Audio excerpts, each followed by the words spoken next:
I'll thank you again for doing this because You're welcome. I know I'm not going to be the only person to appreciate watching and hearing this.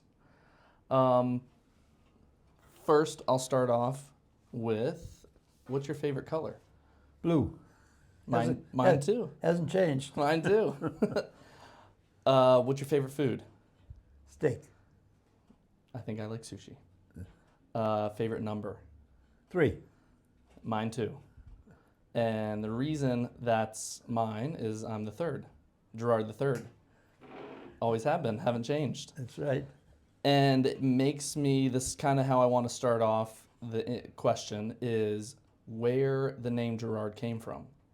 I think originating from Saint Gerard, but why were you named Gerard? Well, I was born at St. Elizabeth's Hospital in Boston. I think it's the Brighton section of Boston. And my mother was hoping that she'd have a girl. And I guess back then, ultrasound wasn't that, maybe it hadn't even been invented. Right, they didn't know. So, and it being at St. Elizabeth's Catholic Hospital, the operating room nun was Sister Gerarda. And she said to my mother that she said, if you name him after Saint Gerard, I will pray that he becomes a great statesman or attorney. Really? A doctor, yeah, right. You've told me that, but I never knew that part of it. Well,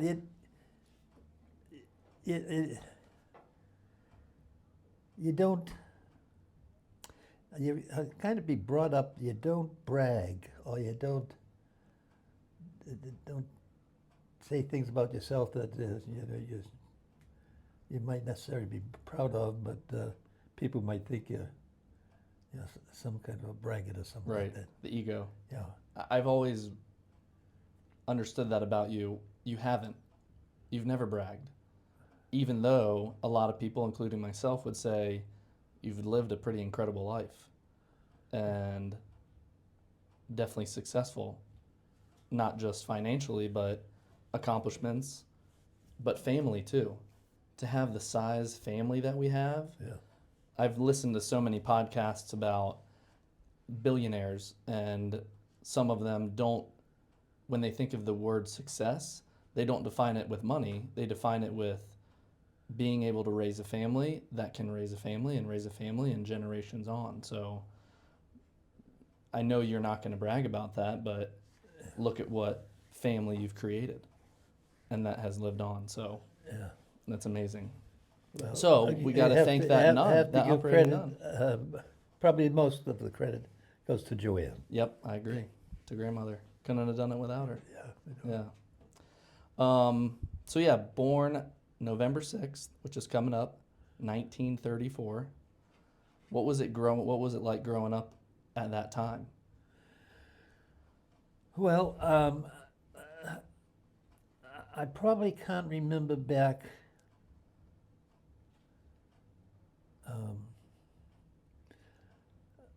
I'm guessing around 7 or 8 or 9, I started remembering big things. Yeah. And just, for example, I remember when the World War II, Japan, that was over first before European war. I remember jumping off the railing of the cottage in Nantasket. Mm-hmm. You remember the cottage in Nantasket? I've seen photos and I've heard stories. Oh, if we could only record those stories. Oh my gosh, yeah. I can remember some of them. But so I grew up on 120 Woodard Road, West Roxbury. And remember my best friend Jimmy Ryan, 2 doors down, riding an Irish mill, and then like a little fire engine. The two of us could sit in and run. And I remember almost every Easter, because Easter was a big thing in that house. Clothes. You always got new clothes Okay. for Easter, and the women always wore wide brim hats or fancy, which I love. I love to see women They don't do that anymore. wearing those hats. I wish Grandmother wore the 9 or 10 of them she has in the closet. she hardly wears them at all. Right. Anyhow, yeah, the end of the World War II. I remember with my little cart bringing bacon fat and fat from meats and things that are collected and returned to the store it was used for the war effort. Oh, wow. That and tin cans, I mean, almost like recycling, tin cans and things like that, and papers. Did you get was it you get like money for it? You or? got coupons. Okay. A little, it wasn't a metal coupon, it was like a very hard fiber pressed button. It almost was a button size, small button size. And it may have been 5 or 10 or 15, a number on that. And you use that to buy primarily meats, Okay. which were,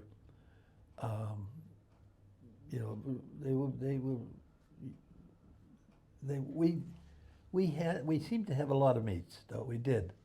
But it was because of those coupons and all. I mean, Right. it was rationed. Yeah. Yeah, there was rationing, as was gasoline at the time. Wow. And you had coupons and little stamps, the green stamps. I remember the green stamps. You put in a book, and you go in and you could get Certain amount of meat or some meat or Yeah. so many gallons of gasoline. Well- But it wasn't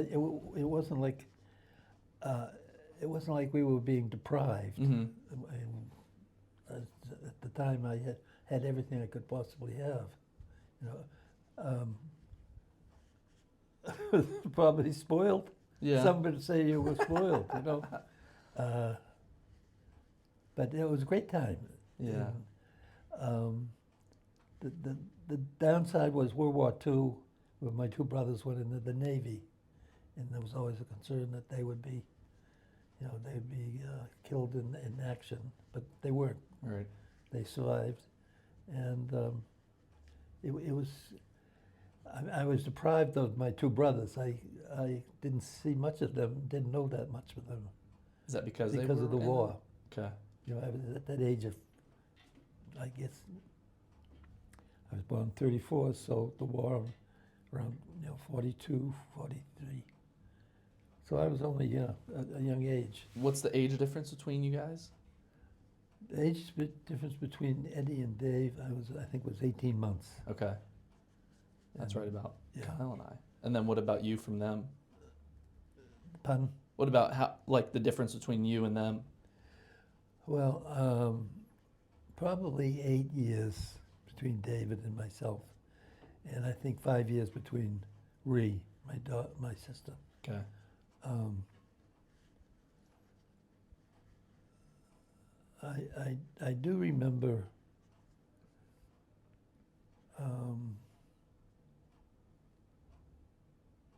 I do remember my brother Eddie going into the Navy when he was 14 years old.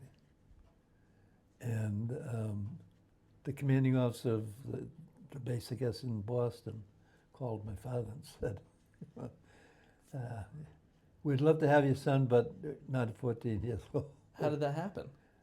He just went and signed up. Oh, he signed up. Yeah, he signed up. My gosh. He may have forged my dad's name. I don't know, but he probably Wow.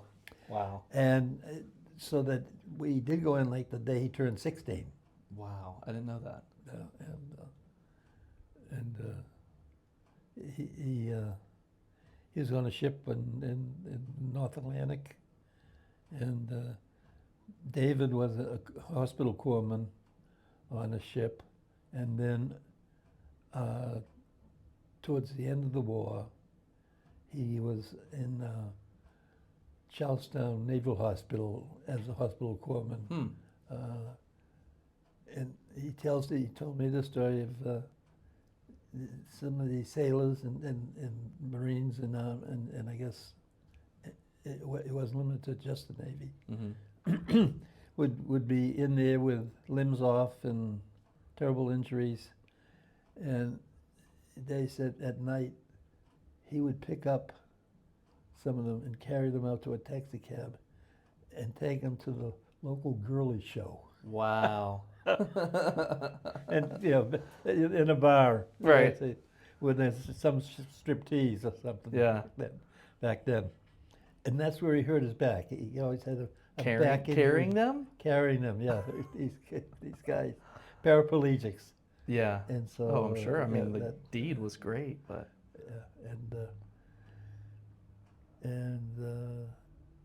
Yeah, the big thing was waiting for the summer so we go to Nantasket. Mm-hmm. And during the war, all the headlights had to be blackened out halfway on the top of the headlights. Why? With paint, black paint, and lights on the beach blackened out. Mm-hmm. Because there was a concern of being invaded by the Germans. There were German U-boats outside of Off the Boston coast. Harbor, yeah, and we would see life jackets and broken up pieces of ships that washed ashore. Wow. Hadn't been torpedoed by the German U-boats. Oh my So God. there's a very concerned about that. My father took advantage of it, and we thanked him for it. He bought the cottage for $1,200. It was for sale. Is it? Do you think it was for sale because no one wanted to live there because of that threat? Of being invaded. Oh Yeah. my gosh. There were a lot of places for sale, probably more expensive than that, but that's all he could afford. Right. And but we had a lot of good times there. Yeah. You know. I heard that eventually it collapsed, No. or it. And I Yeah, also I heard think- it was held up by wires, or That was done by Brian Foley. Brian, Kevin and Brian. Brian had I think it was a 1-inch cable wow. that he attached to the frame of the house inside. It was a bungalow, Right. Open up, and there was no attic. It was just open air, and he attached from the front to the back and tightened it because he saw it starting to bend, the roof bend. Whether that saved it or not, I Right. don't know, but Right. I guess it did. I don't know. It was fine. It withstood many years Yeah. of use.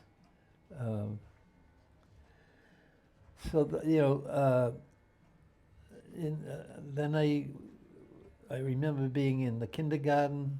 Again, I must have been 6, 7 years old with my good friend Bucky Donovan and Dick Tolan and others, but in the kindergarten. And then when I got to the 6th grade, and I think this is accurate, Joanne moved from Jamaica Plain to West Roxbury, to LaGrange Street, which wasn't very far from where I lived, 120 Woodward Road. And that's where I met her in the 6th grade. Do you know why she moved there? Like her. A better home and a better environment. Yeah. And I guess probably schools were but I don't know that for the schools, but it was Better opportunities. Yeah, better opportunity. Yeah. her mother worked for Fulham Fuchs Brothers as an office manager. She did, and she used to hire the girls from St. Joseph's Academy, where Joanne went to high school, because of they really got a good education. Sure. And so and Joanne was, I'd call it nepotism, I guess. Right. she was also She hired, would get the job easily. and Joanne was the secretary to Gerry Fulham. Gerry Fulham, the president, The owner, or yeah. who had a son named Jeb. And that's where, Gerry didn't want to name him Gerry, and that little Gerry, big Gerry. Right, Something. right. And That's where you guys got the idea? that's where we got the idea of the know name, that. Jeb. Wow. Yeah. Wow. And I remember those things. So you And and then- grandmother, you guys met in the 6th grade. Were you guys in the same class? In the same classroom, you were in just one classroom. Okay. Probably we moved to the music room for music. But mainly just one. Yes. Was it the same way through high school? No, in junior high school, I went to the public school in West Roxbury, Mm-hmm. and Joanne went to the St. Joseph's in Roxbury, and I believe the class started there at the 7th grade and went through high school. Okay. Yeah, mine, I just stayed at the Robert Gould Shaw Junior High School for the 7th and 8th grade, and then went to BC High for what I was to hopefully graduate from, but got injured in football. Missed three in my second year at BC High. I was injured and I was in the hospital for 3 weeks. And at BC High, I was taking Spanish, German, Spanish, French, and I probably can't remember the third Chinese language maybe, or because I didn't do very well. I couldn't make it up. because you were out of school? 3 weeks, yeah. Yeah. I just could not make it up. Why were you in the hospital? I was in football injury. It was, Why did they keep you there though, and not I guess, rest at home? because I was unconscious for a while, and I don't know. They why wanted to kept me monitor there. you. Yeah, Yeah. I mean, they were monitoring me for maybe some other injuries, a kidney injury or something like that. Yeah. So then I transferred to the High School of Commerce, where my father graduated from. And the High School of Commerce is no longer there. It on the site is a research, medical research. Oh, I can't remember the game. Anyhow, Some So- research facility. but great times. Yeah. Played baseball, football, hockey, and I was captain of all three in my senior year. and I that's when I was trying to decide where I would go to college. Mm-hmm. And everyone thought, well, he'll probably go to BC or Holy Cross. That seemed to be the two choices at that time. I mean, Doing what specifically? Like to go play sports, or no, just Just to go. And that's when I decided to go to the Maritime Academy, because I saw the opportunities there at Maritime. Is something that I loved, the ocean, commanding a ship in the Merchant Marine. yeah. My goal in life at that time was to graduate from the academy, get a job in the Merchant Marine, stayed in the Merchant Marine, shipping out for 10 years, accumulating a lot of wealth, Yeah. coming ashore, as they quitting the Merchant Marine, Coming ashore, right? open a sporting goods store, and coach in high school football. You know what? Uncle Kevin mentioned this to me where that was your dream, opening like a sporting good in the same little city that Mass Maritime is, right? What is that? What's it called? In Buzzards Bay? Buzzards Bay. Yeah. Yeah. Yeah. But God had other plans, huh? I mean, you went to MMA. And none of those. Right. No. I shipped out the Merchant Marine for about 4 months, and then was on a banana boat, Yep. United Fruit Company. And I was down in Peru. The ship was in Peru, collecting bananas. And the radio officer calls me and says, "Gerry, your mother's on the phone." I said, "What? My mother's on the phone?" "Yeah, she's worried about something." I said, "Oh my God." So, God. but hey, I went and talked to her, picked up the phone. "What's up, Mom?" She says, she was like crying, "You're going in the Army. You've been drafted." Oh my gosh. Well, there was a requirement that you do 2 years, at least 2 years in the service. But you got a deferment for college. Okay. But when you get out of college, Ah. you got to pay back that That time. commitment. Right. Is still there. Right. And they, if you will, they caught up with me. Sure. And They didn't lose track. and So it was so the that- Army? pardon? The Army? Yeah, that's well, yeah, that was the. But I had my about graduation at the academy. Mm-hmm. Got my ensign's commission in the Navy. So that's what I told my mother, "Don't worry about it. When I'm coming home, and I'll go to the First Naval District in Boston. Tell them I've got my. They want me to go in the Army. Right. I'd like to activate my commission in the Navy." Hmm. And that's what I did. Yeah. And I mean, we could talk hours about your time in the Navy. Yeah. I do want to tie this in because you were stationed in Key West for a little while, or you lived in Key West for a little while. Yeah. Yeah. How far into the Navy was that at that time? That was probably 6 months. Okay. Yeah, I was supposed to first go over to Sasebo, Japan, as on a minesweeping officer, Right.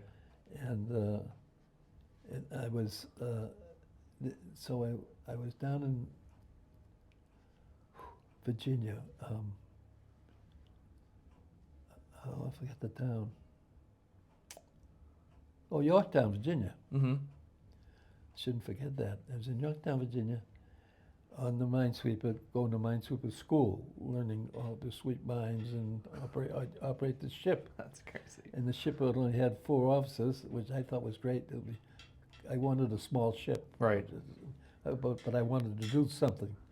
Had I chosen a carrier, there's probably 1,000 officers. Hundreds. Right. And I would be the lowest of, Man on the I totem don't know what I'd do on that, but so that's why I chose a smaller ship. Okay. And they said that's fine. So I'm now going through the minesweeper school, and you sleep in what's called the BOQ, the Bachelor Officers Club. Okay. Quarters, and there were quite a few officers. I mean, they were training a number of officers, a number of Spanish officers, and other foreign country officers on how to operate minesweepers. And I'm standing at the bar one night, and I think it was a Friday. It's funny how you remember some things and you Sure. forget others. All right. And I became very efficient and proficient in drinking martinis because everyone else was drinking martinis. Right. So and I'm standing next to, it turns out to be a captain in the Navy, very high rank. He's a chaplain, and he was a chaplain in World War II, you know. And I started talking to him, and he started talking to me, and then he was, you know, what are you doing, and so forth. I said, oh, well, I'm heading to Sasebo, Japan. I said, but the problem is, I'm going to be getting married in February, and that is after I had my orders, so the Navy won't pay my wife's way to Sasebo. Hmm. And he's the one that said, well, just why don't you call the detail officer up in Washington and tell him your problem, he can help you. I said, would they talk to me? He said, oh, yeah, absolutely. And that's what I did. I'll make a story a little shorter. It was like Monday I went and called, this was Friday, Monday I went and called the detail desk, Mm-hmm. and I talked to the officer in charge, and I told him my story of woe. You know, I won't be able to bring my wife over to Sasebo. And he said, oh, I can help you. I said, how are you going to help me? He says, well, you call me on Monday after you get married. You get married on a Saturday. Mm-hmm. Monday you call me and tell me you're married. I will take that day's stamp and stamp your orders. Mm-hmm. And then you were married and before you went in the Navy. Wow. He said, look, he said, we want good people in the Navy. Right. And maybe, you know, maybe you'd like to make a career of it or whatever like that. Oh my So, gosh. and then he said, hey, tell you what, you know, that's a long way to go after you just got married. Any place else you'd like to go? I didn't want to be too smug. Right. So I Right. said, oh, maybe Newport, Rhode Island? Okay, I'll put that down. Where else? Boston? Is that Charlestown Shipyard? No. Okay, I'll put that down. Anything else? I said, well, anywhere on the East Coast. Yeah. Okay. So, you know, 2 or 3 days, it was really a very short period of time. And I get a call from the office of the training area. Mm-hmm. They said, your orders have been changed. I said, oh, good, you know, That's the date's incredible. been changed. So I went, and she says, you're going to Charleston, South Carolina, on a ship there. I said, no, not Sasebo? No, no, you're in Charleston, South Wow. Carolina. And I said, well, that's great. So not straight to Key West. No, Charleston. No, it's Okay. so it's a Charleston. Okay. So we're out sweeping mines. Now these mines are by and large just inert, but they Mhm. have an explosive device on them. When you sweep them, there'll be a ball that floats up to the surface. The minesweeper goes over and hooks onto that and brings that mine on board because they're expensive and you want to kind of use them over and over again. Right. And So they were U.S. mines? yeah, Okay. yeah, it was a practice. Yeah. It was all practice. And so this, apparently in Korea, one day 4 minesweepers were sunk. And that's because they thought that they were, not to get too much detail, they changed the Earth's magnetic field. And when they do that, a magnetic mine can be exploded on them. And that's what happened. Wow. So they said, we got to make these ships neutral to the magnetics. To not so- set them off. And so they were made of wood and The ships? all aluminum engines. Yeah. As opposed to steel? So they didn't affect the magnetic? field. Wow. So, so they have a lot of new ships, and as a result, is breakdowns. Breakdowns. Right? And there were 4 in our squadron, and 3 of them broke down, and we're the only one out there sweeping mines. And we were working our buns off to get those mines. Right. And the gunnery officer said to me, I was a mine sweeping officer, said to me, Miss Scannell, would you like to go for a swim? I said, hey, what do you want me to do? He said, he said, well, give me a pair of fins. And he said, take the cable from this crane and swim over to the float and snap it on, and we'll retrieve the mine. Oh my I God. said, that sounds easy. So I did that. And when I came back that night, the bosun said to me, would you like to make $100 extra a month for doing $100 extra a month? Back then, that was a lot of money. My salary was $3,400 a year. Wow. Okay. So when I came home to Joanne and said, Joanne, I can get make $100 more a month by going swimming. She said, go for it. Yeah, Right. Yeah.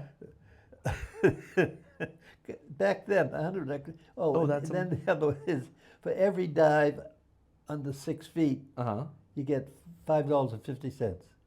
And I, the bosun said, if you're a porpoise and you go down 6 feet, come up one, that's one, two, down. Wow. I said, well, that doesn't sound fair. He Right. said, well, maybe not. You could. I said, oh no. So I was like, when I applied, they immediately gave me orders to go to Key West, Florida, to underwater swimmer school. Okay. And that's where we ended up there. How long were you there for? Well, we were for twice as long as I should be. When I got there, there was a lot of talk about guys getting sick with pneumonia, and they don't know why. And the doctor there, he said, well, it's not really pneumonia. It's like it's a dogfish. What? Well, we don't want to call it pneumonia, so we call it something else. Yeah. Because it's really not pneumonia. Not pneumonia. Well, so there were like 5 or 6 different lungs, aqua lungs, that we could use. And they were all different manufacturers, face mask, just mouthpiece, different regulators, so forth. And they narrowed it down, I think, to this one device, this one regulator. They were pretty sure. And so my class was like the test class. Oh and we didn't know it at the time. And guess what? I'm using a different one. And I came down with pneumonia. Really? Yeah. So they thought they had... That theory was... They thought they identified the culprit. Right. They didn't. So, yeah, I was in there... I think I was in there for 3 weeks.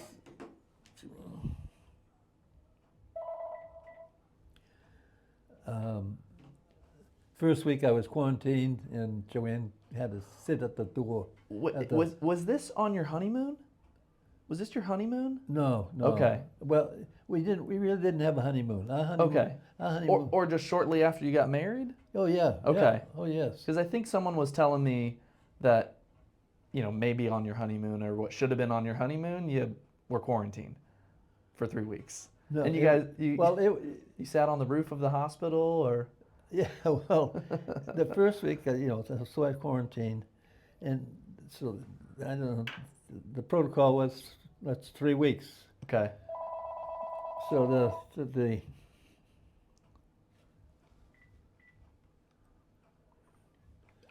maybe it's someone I should talk to. So after the first week, Joanne would be visiting me, and let's go up and play shuffleboard on the roof. we every day for 2 weeks we were in shuffleboard, and I'm the only guy that came out with a lovely tan. Right. From the hospital. It was the honeymoon. Yeah. Yeah. No, but it was very, it was maybe 3 months after we were married. Okay. Or something like that. Maybe that's what I'm thinking. So we were talking about the Navy. Yeah.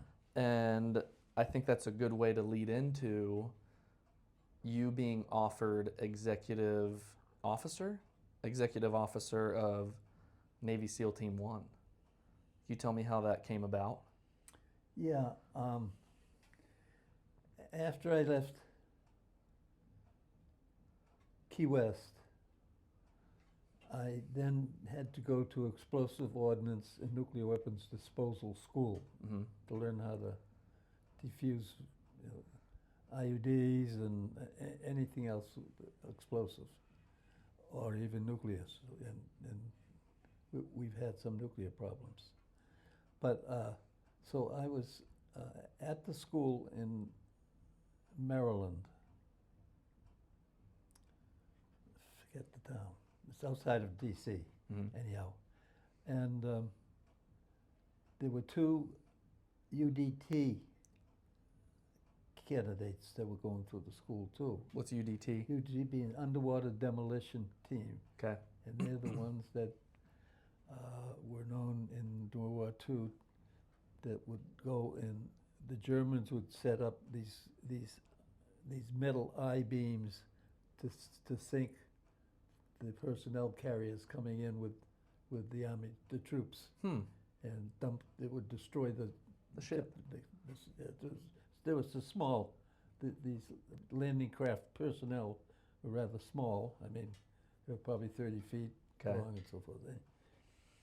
And the UDT guys would go in and put on explosives and blow those things up so that the ships could make it through to the beach. Okay. So they love to blow things up. And, the UDT, they're the frogmen, people call frogmen. Right. And so I helped them as best I could, and to understand what we were trying to do and get them to they wanted to complete the course and be certified so that they could go back to their, and they're in Coronado, just outside of San Diego, the Coronado Strip. And that's where the underwater demolition organization started. So we really got to be pretty good friends. They were officers. I was an officer. And they, at times, would come over to the place we lived. We lived in an apartment complex, and with Joanne and the baby, Debbie. We'd come down to the stoop, the stairs, and just sit and get some fresh air and talk. And these two guys, Green and I'll get his other name, would come up and just chat with us, and then say, Joanne, we're taking Gerry into D.C. We got some things to do. And they'd capture me. They'd pull me into the car. Kidnap you. Kidnap me to go drinking beer and so forth in Washington, D.C. And pretty good beer drinkers. But apparently I also was a pretty good beer drinker. Right. Because at the end of the program, they came up to me and they said, we have authorized to offer you the job of executive director of SEAL Team 1, which is just starting. Wow. We're putting it together. What they were trying to do now is to combine UDT with EOD, explosive ordnance disposal, so that you just have one group of people and they can do all the things that you need to do. Right. Right now, the UDT people would go in and, hey, we found some explosives, get the UDT. It's a different organization, very difficult to manage. Right. So make it more streamlined. So that's what they did. So we now have the SEALs, and they wanted me to do that. I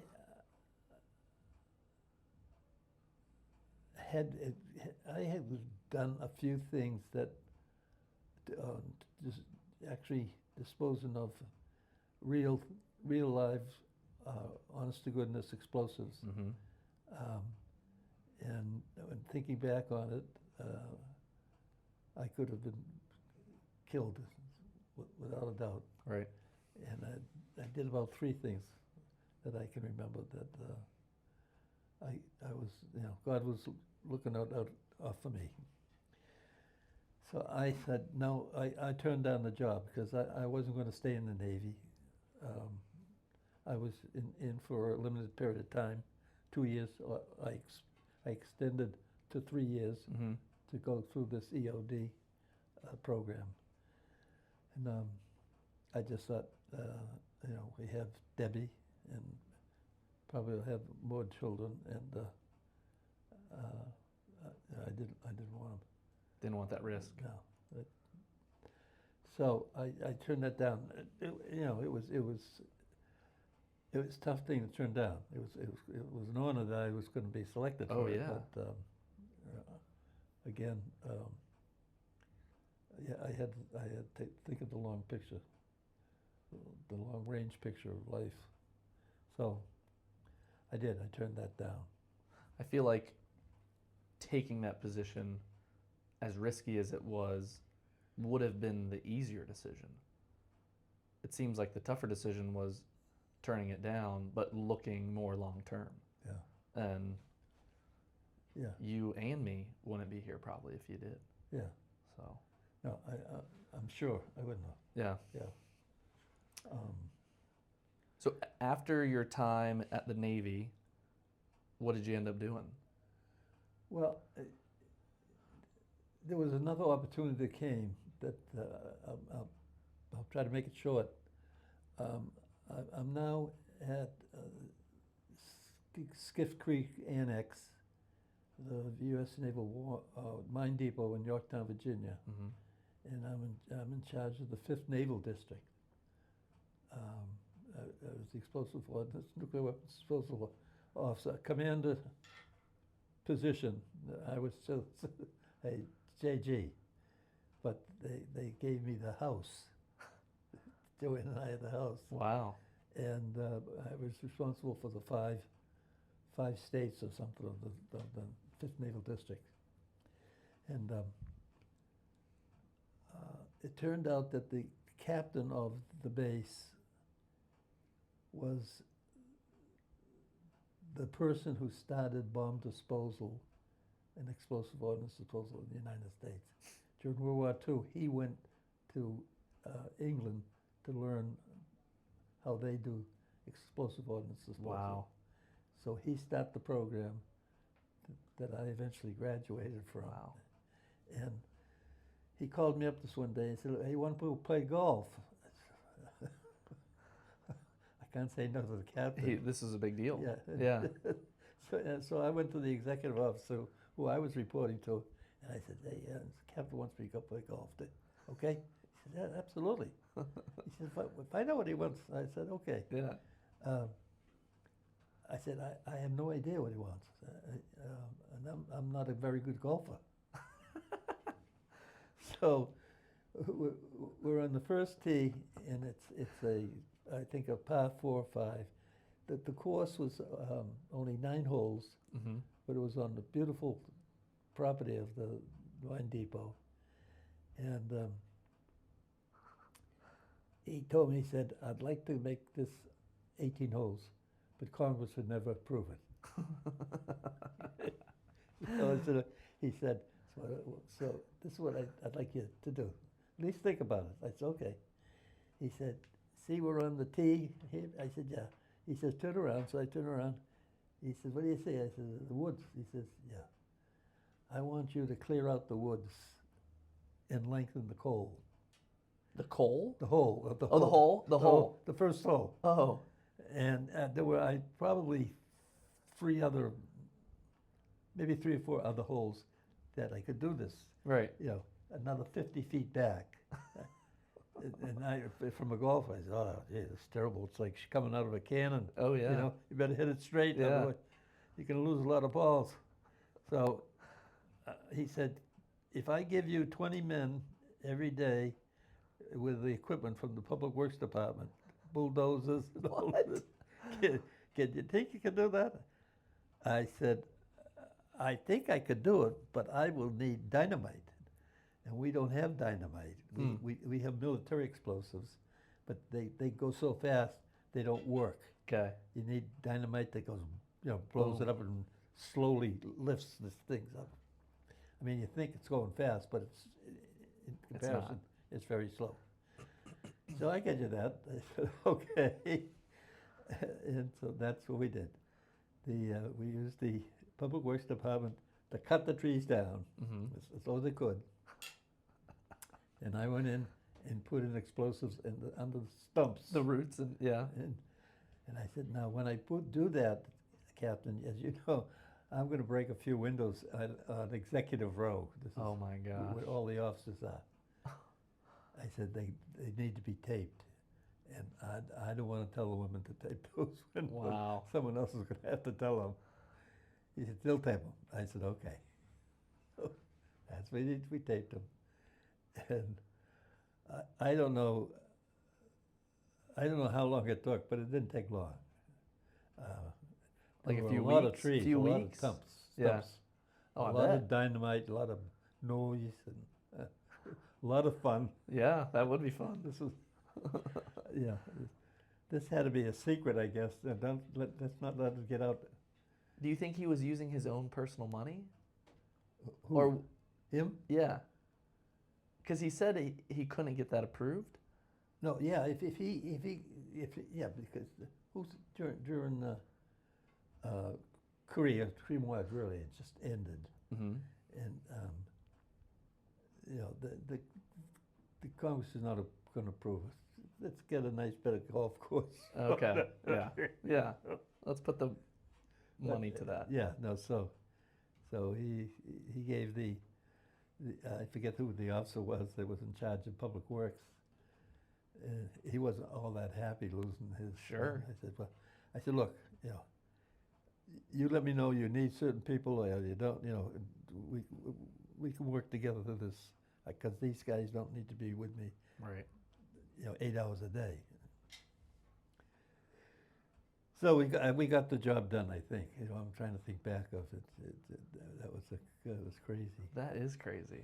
So now Gerry's deciding he's going to leave the Navy, get out, and has no idea where he's going to get a job, what Right. he's going to do. And so he sends out a lot of resumes and so forth. And so the captain's having a dinner for me. The captain's having a dinner for me. The guy that you went golfing with. What? The guy that you went golfing with. Yeah, went Yep, golfing. okay. Since then, he was made admiral, Oh wow. and he was going to move to the Pentagon. Wow. Okay. So I said, Joanne, you got to get your best dresses. We're going to go to the captain's house for dinner. I said, they said it's for me, but I don't know. They get something up their sleeve. I never something's- felt comfortable. Yeah. So we drive up to the captain's property there, and there's a group of women here, and it's a group of the officers over here, and they were all the commanders, lieutenant commanders, and all. And as we come up, and I get out of the car, and Joanne gets out, and the women get Joanne, and they take Joanne, put her here, and You the go to guys the get other- me, and we go here. We're having two separate dinners. Oh, I didn't know that. They worked me over to the, like I've never been worked over. The admiral wanted me to go to Washington to be his aide. Wow. And I said, oh my. I said, well, first I'd have to go regular Navy. I was in, it was the reserves, Mm-hmm. Navy Reserve that I was in. That wouldn't be difficult to just, switch over. Yeah. But the other is, you get in order to be a captain of a ship or command of a base or anything, Mm-hmm. you have to have had command, incremental steps of responsibility leading up to maybe you're a commanding officer or you're the navigator of the carrier or fourth squadron or something like that. Right. And then and maybe you become the captain of a carrier or a squadron.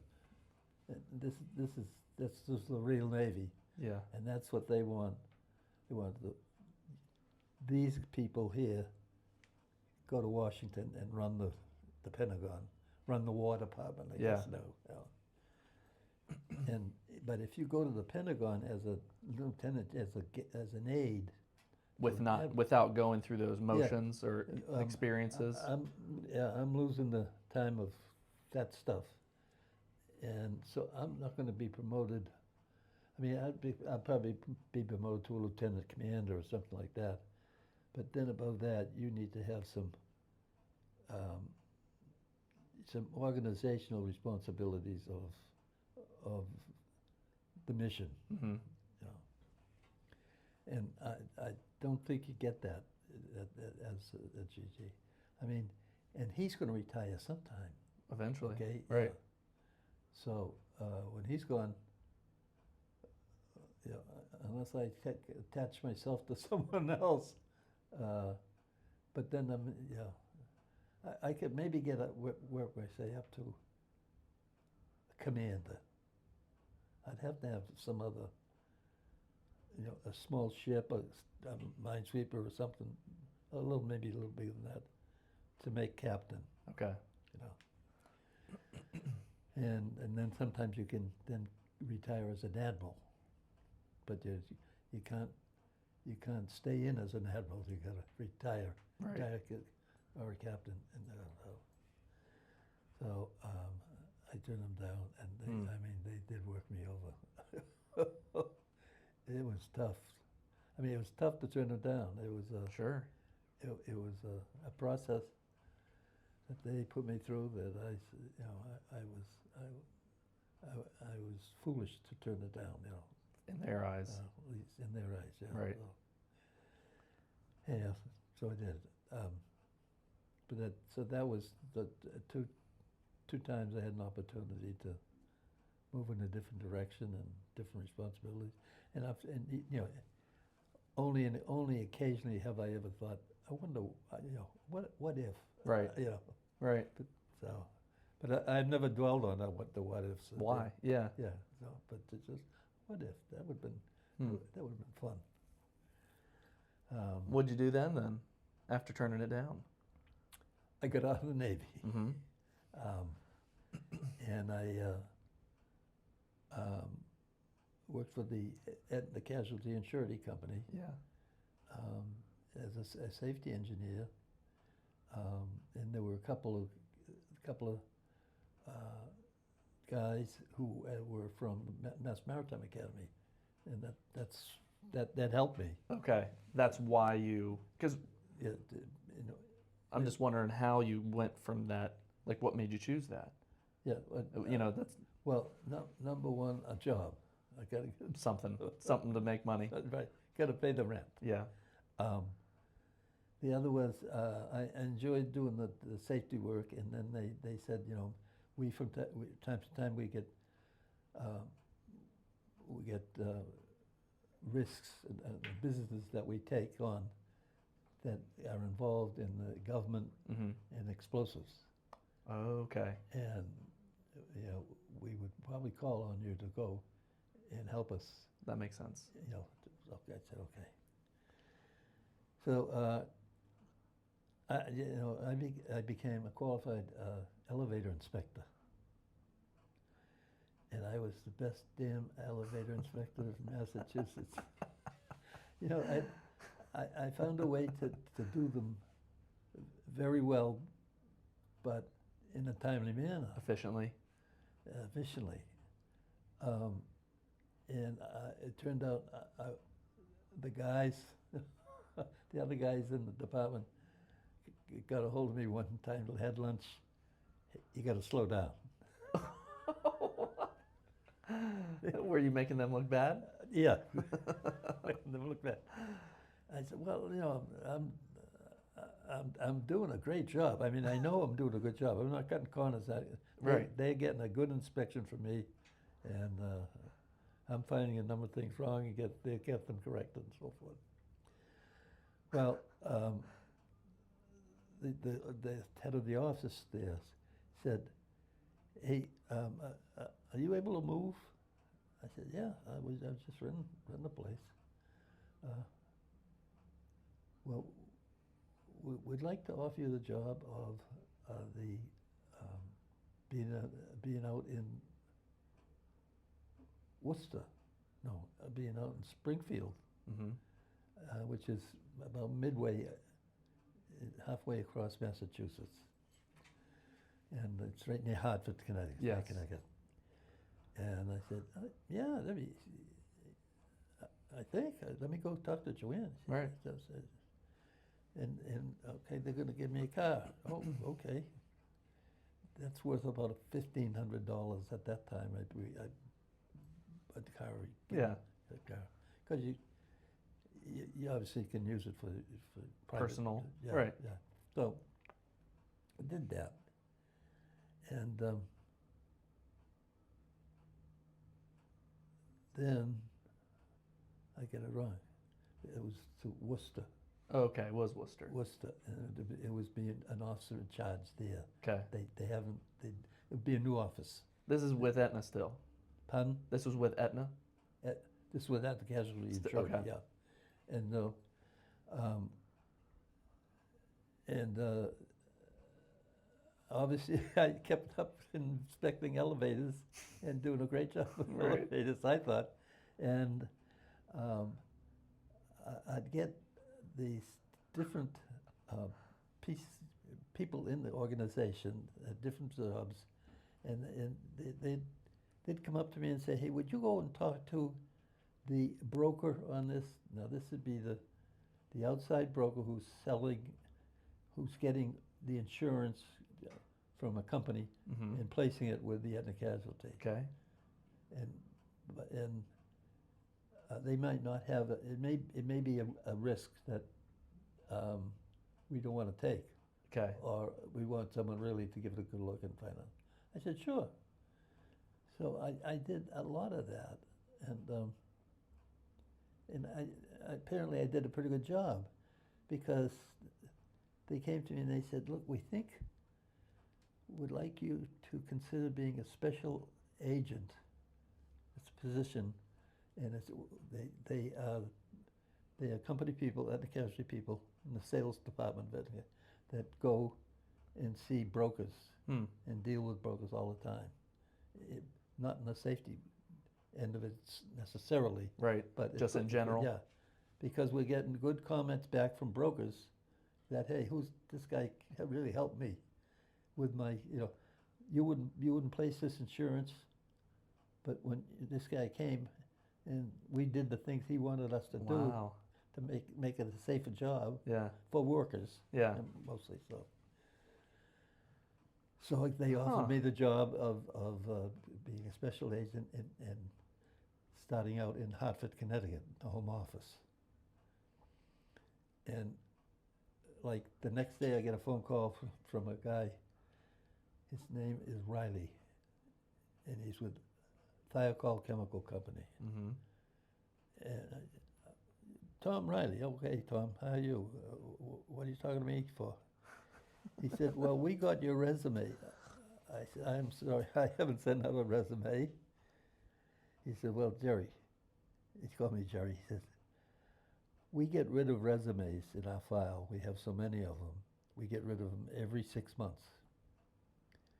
And we went to clean out the file, and we found your file. Oh my God. Your resume between two files. Wow.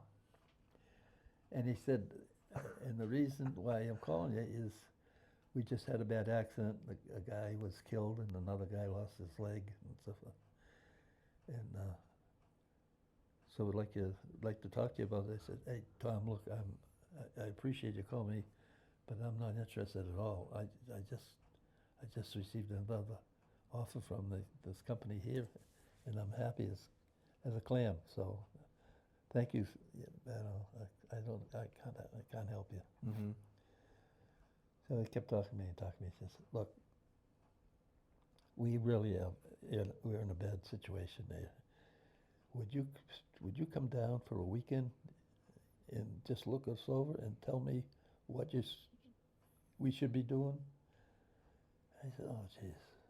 He says, look, I'll pay you whatever you want. And I said, no, it's not that. He said, pay you. He said, look, we really need the help. I said, okay. So I told Joanne I'm going down there for a weekend. I said, not for the job. I'm just helping them out. Right. So I guess I got it there. I don't know. I don't remember. Saturday morning, and he took me around the facility. It was shut down. This is where the accident happened? This is where the Okay. accident in Levittown, Pennsylvania. Hmm. And which Levittown, Pennsylvania, that's just a 17,000 homes, Small town. and having this explosive operation there. Well, it was like they were there first. Mhm. They built around them. Workers Levittown and- built around. Yeah. And they were apparently doing what they should do at the time, but when they had this explosion, they weren't doing the right thing. Right. So Sunday morning came, and I met with them, just kind of a closing conference, and notes, and told them the things that they have to do. And I mean, they weren't enormous. It was just having a better safety program and responsibilities assigned to people and so forth. And okay, I'm going to go catch my plane. He says, we want to hire you. I said, Tom, I can't tell him. No. He said, well, double your salary. What? Well, double your salary. Oh. Do you remember what it was at that time? What you were making at Aetna? Yeah. No, I was probably making around 4,500, maybe. Okay. Or maybe 4,000. Because I know there wasn't a great difference from the Navy to that job. And I mean, it was a good. It was getting by. Right. I mean, people Right. think now that you couldn't live on that today. Oh no. But No. it. It was all relative back Yeah, then. sure. So I said, oh boy.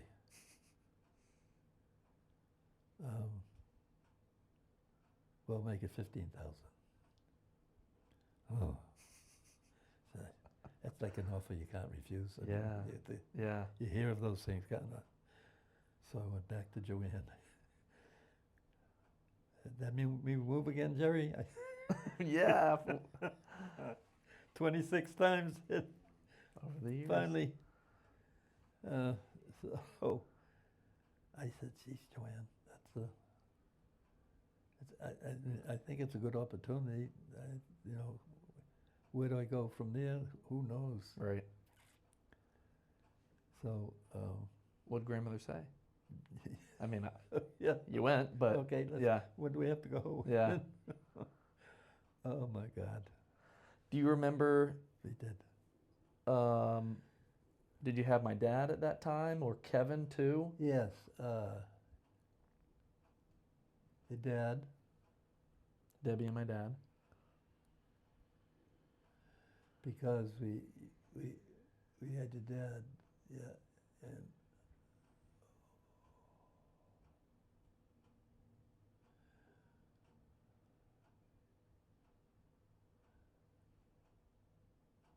gee, I know we had your dad because we had your dad in Worcester. Okay. Yeah. So it's having your dad.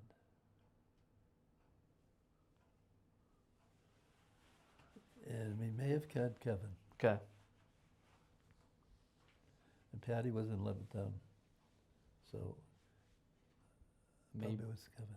maybe Tim too. I think But Kevin. either way, you were moving around 3 kids too, Yeah, yeah. or 4 if it was Tim. But yeah.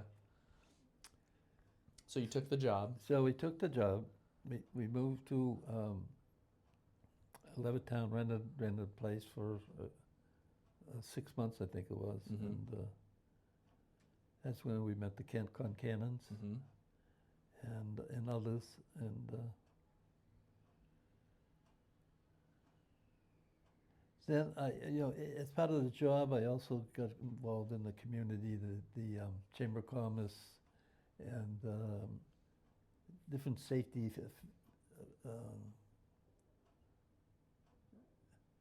Maybe community would have some kind of a celebration day, and okay, let's include safety in this, and Yeah. so I headed up the safety committee of the Chamber of Commerce, and then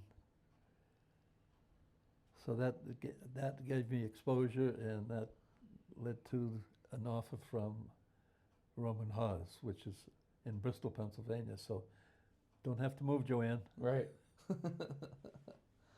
Before that, my dad told a story where you and him were going door to door. And I'll let you fill in the details, but I think you both had a run-in with dogs at separate houses, but at the same time. Yeah, but mine wasn't. Well, I guess mine was worse than his, but Right. when I turned around and saw him running down with arms and legs going, and the paper, well, the background on it was the emery boards. emery boards and balloons and little 3x5 cards, and the details of Gerry Scannell family. Well, that's a whole new role that I was starting to play. And obviously, anyone born in Boston is a Democrat. You'd have to make that assumption. Right. Well, what your mom and dad Were. That's Right. That's usually what it is. So there was just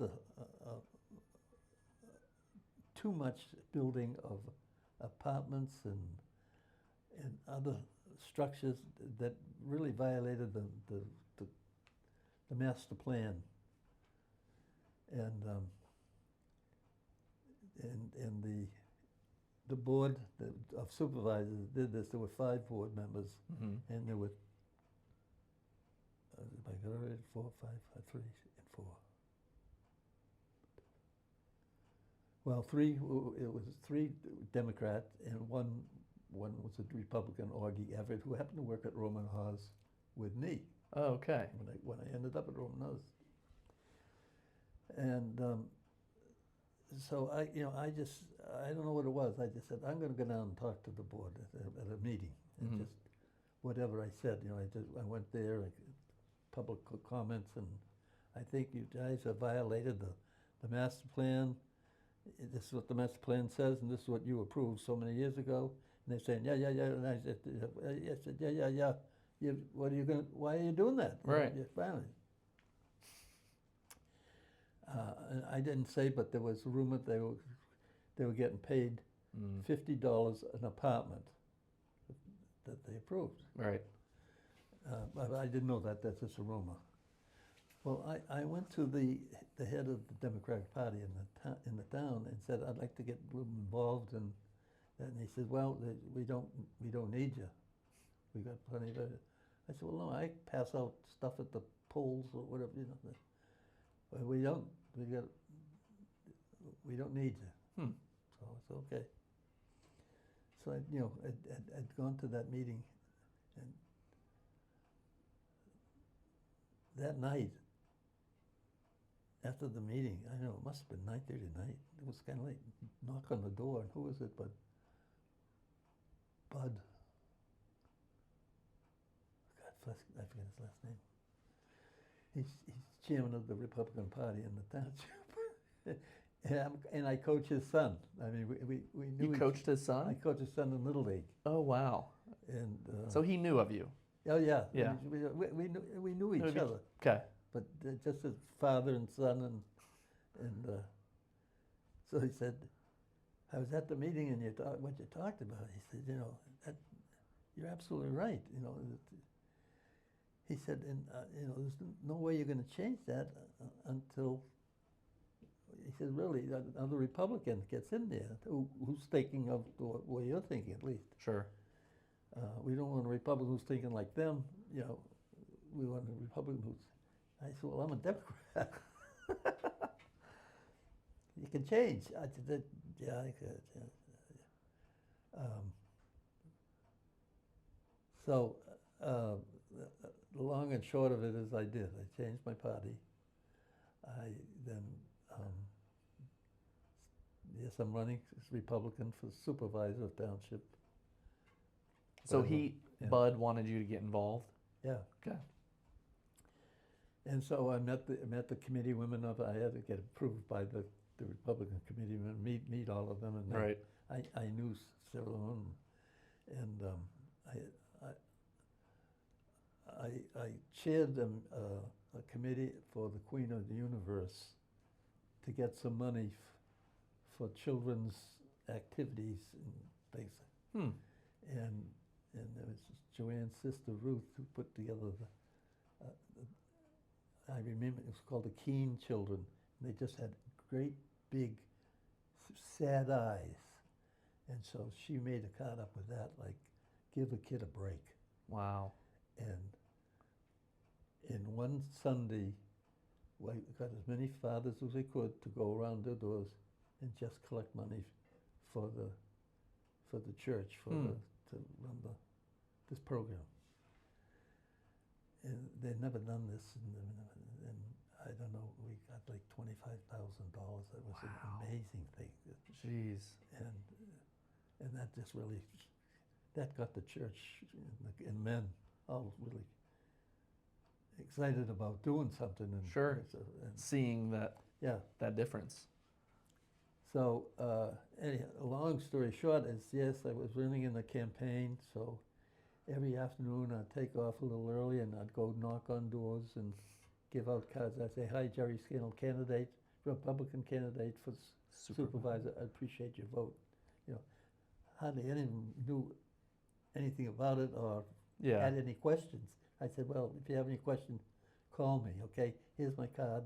Here's a balloon for the kids. Here's an emery board for your nail. So, that's yeah. This one night, I'm out, Jeb, you need some help. Pass out some stuff. Pass out the stuff. Anyway, I'm looking at him, and he's going down door to door, going, I got this German Shepherd comes and bites my arm. And it was one of the Republican committee woman's house. It was. Oh wow! I didn't know it was her house. Republican or Democrat? Yeah. Republican? Yeah. Yeah. So, but I look at I saw Jim, man. I mean, like it was a caricature with legs and arms moving and cards going and then remotes. And I was afraid he got bitten. Right. He got. But there was just a dog chasing him. Yeah. Yeah. Dog. Yeah. Oh my gosh. So there was one of the committee woman, Republican committee woman's husband, a doctor, medical doctor, nice guy. There was a lovely couple, you know. So he heard about it. He says, "Why don't you stop up? Let me look at your arm." Right. I said, "Sure." He said, "Do we know whether it's?" I said, "Well, it's so and so's dog." I said, "Oh, so." He found out. You know, they had the shots and all, so good. No rabies. We don't have to worry about it. Yeah. So, wow. then, yeah. Did you still go door to door after? Not that day, but I did. yeah, I did. That didn't deter you. And I think I knocked on like 3,500 doors that, a couple of months there in the summertime, just doing that. Wow. And then Tom Strasser, a good friend, Jimmy Concannon, and a bunch of others formed a committee, Democrats for Scannell. I said, well, maybe I should say Democrats for Scannell, but interested people for Scannell Sr. Yeah. But I think they could. They did go up to the supermarket and pass them out on a Saturday morning. People wouldn't even look at it, and the people would think that Tom Strasser was Gerry Scannell. Oh, thank you, Gerry. Yeah, They didn't know. Yeah. It was a wonderful experience, and long and short of it is, the district or whatever it was, township, 2/3 Democrat, 1/3 Republican. Mm-hmm. I won by 2/3. Wow. Wow. Yeah. On that side, this other guy by the name of Tom Ryan too, not my mother-in-law, but he came into one of the meetings and said, I got a call from the nuns at the school, Queen of the Universe Queen of the School. Universe. They want to know how they could split their vote. What? They'd never voted for Republican, and they didn't know how to split their vote. They wanted to vote for, certain people that's in the Democratic Party, Right. and then For you. for me. They said, "Oh my God." That's awesome. Oh, geez. So you ended up working at, what was the, Roman Haas? Mm-hmm. Yeah. Did they work with chemicals or? Yeah, they were a chemical manufacturer, but the main product is emulsions for paints. And I believe at the time they said that the majority of paints made by DuPont use Roman Haas emulsions. But the one product that they were really renowned is plexiglass. Okay. And I mean, Lexan is the product that DuPont had formulated it afterwards, which is a competition to plexiglass, and probably has surpassed it now. I don't know. Yeah. Or maybe back some then- other product has been used, but anyhow, yeah, that was Roman Haas. Okay. Unfortunately, there was an odor that would come from the treatment plant. We treated all the chemicals and everything so that we'd be neutral.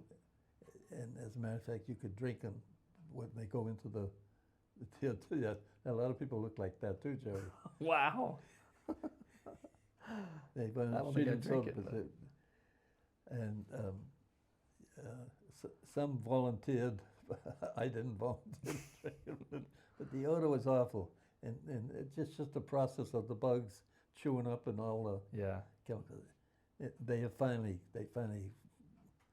were able to find the right, but so that there was Mixture no, or no odor, because I remember going across the Burlington-Bristol Bridge and with it was that strong. your dad and others are saying, "Oh, someone went to the bathroom. Oh, that stinks."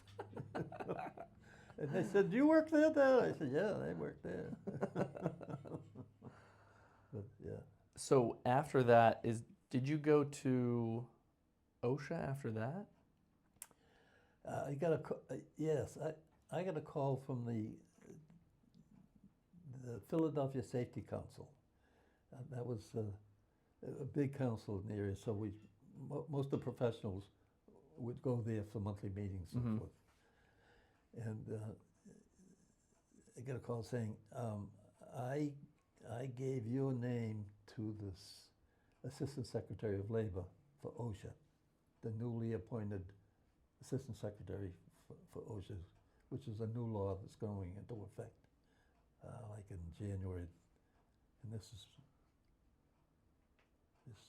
probably December, and because he's looking for some executives in there to start up OSHA. Right. And he said, "I gave you their name." I said, "Oh." I said, I don't want to work for the government. I'm happy here. And I didn't want to go back in the government at all. Right. So I get a call this one, and it's George Ginther, the assistant secretary. I said, oh my, are they scheduling inspections this way, you know? Why is he calling me? Why me call me? Yeah. So he started talking, he says, hey, you know, I got your name from Harry, I forget the executive director's last name, Harry. And he'd recommended you and 3 others as possible candidates for a position here. I said, well, thank you, but I said, I'm really not Interested. anxious to go down there. Like, so. He says, well, he talked to me for a while. He said, look, it looks like you've been in the safety and health business for a long time. I said, yep, I have. And he said, wouldn't it be nice to help, you know, start the agency and get it on the right track? You know, you know, you've done this all your life, and here's something that you could really have a meaningful input into. Yeah. Okay. So I went down for an interview, and he wanted me to be his executive assistant, one of his executive assistants. He had a couple, I think he had 3 or 4 of them. So, hey, Joanne, does this mean we move again? I said, no. I said, I can probably, no, I can't. I figured I could. Think you commute? In there, commute somehow and all. I said, yeah, I think we're going to be moving.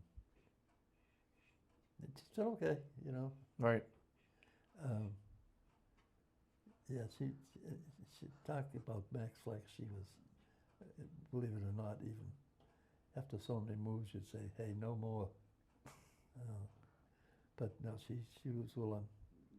And the concern was the kids going out of school. Right. So it wasn't, when they're in just those lower grades, it's not a big deal. Sure. It's when it's like a junior or senior in high school, and it's a much To move. bigger, you know, change for them. And Right. And transfer. and you know, what am I going to do? And who, I won't know anyone. Yeah. All my All friends my are here. friends. And so Yeah. forth. So that wasn't the issue there. So we moved down, and then we.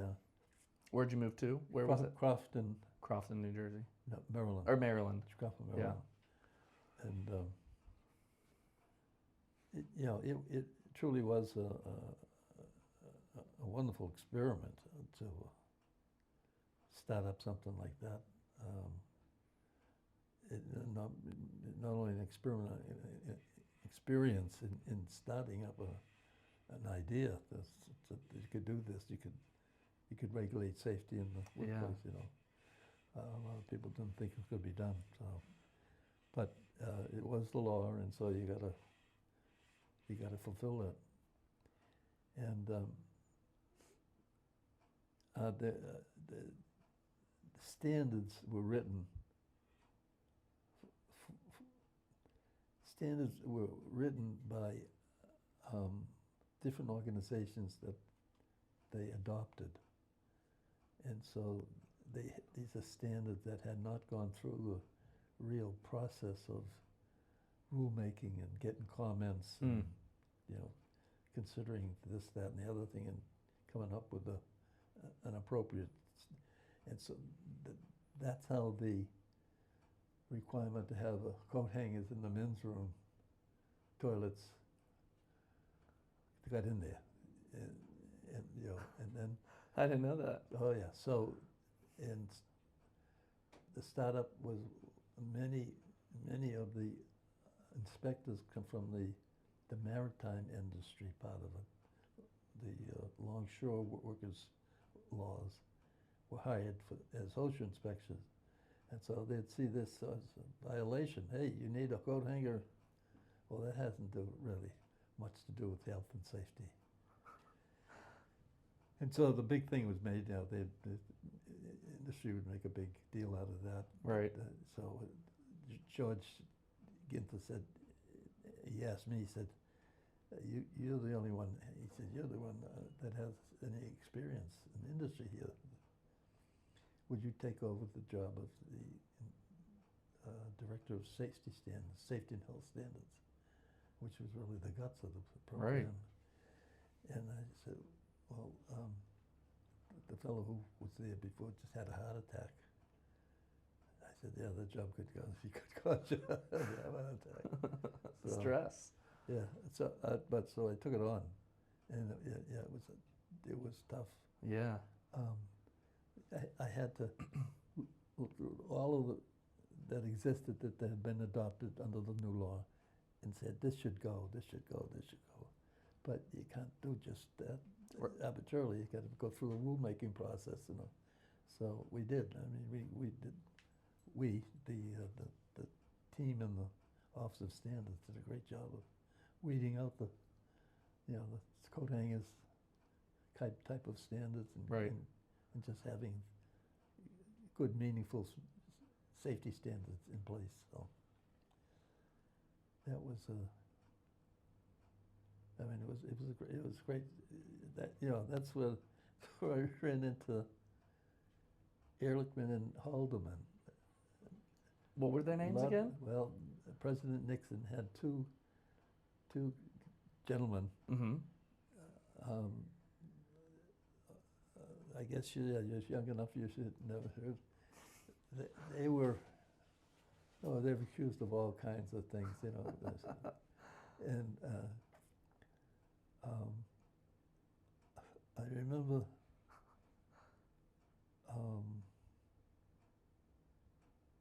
being called over to the White House with this new Assistant Secretary of Labor, new one. Not Judge Ginther. He was a nice guy, John Stender. Yeah, but he came from the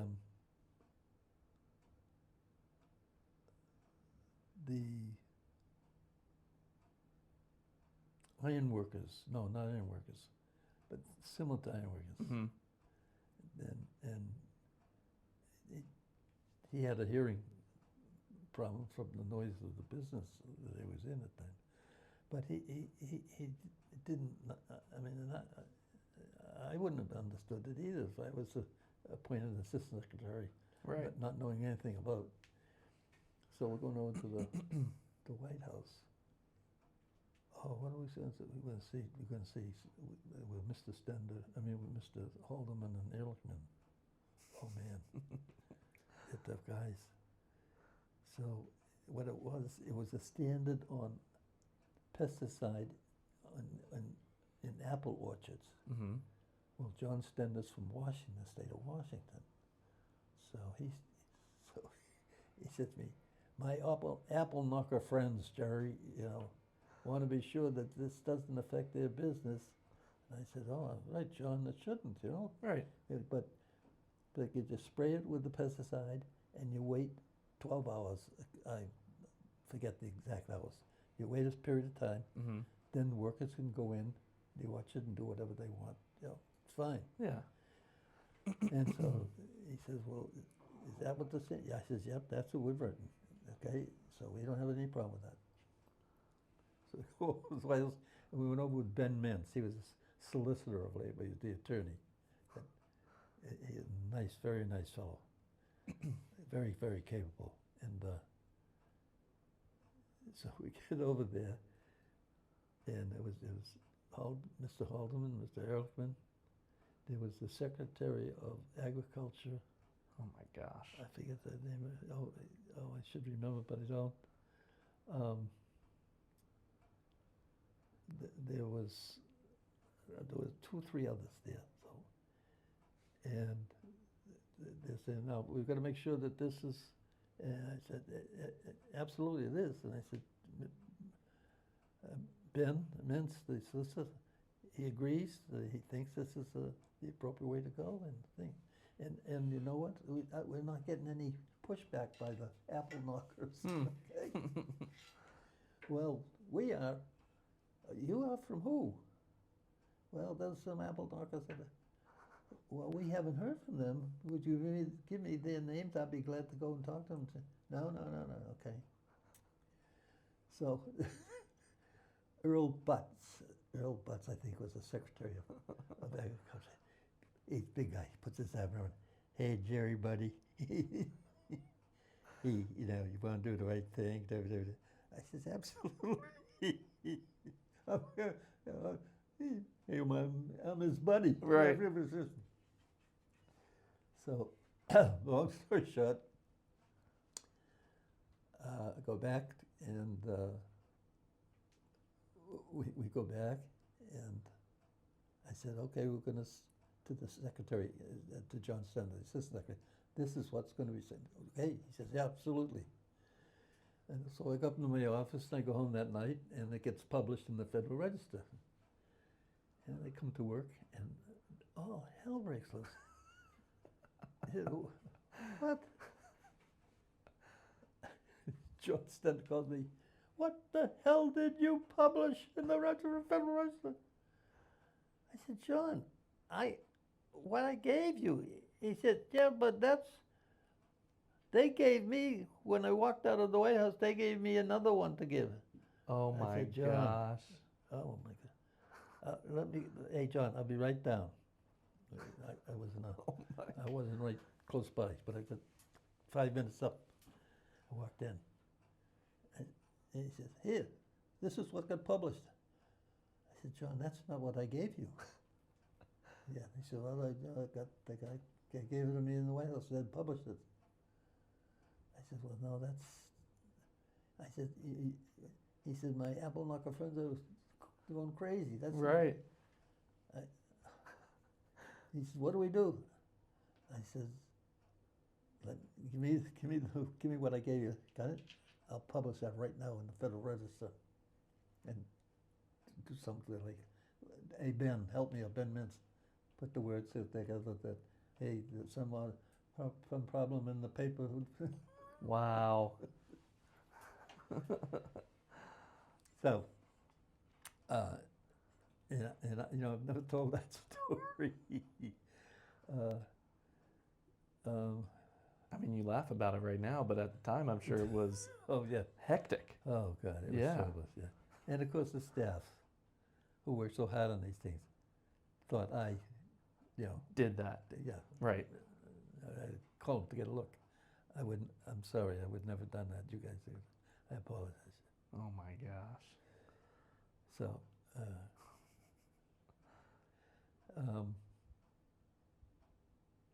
and that was, I think that was the last time. Ralph Nader, have you heard his name? I've heard the name. Called an activist, and I mean a very nice gentleman.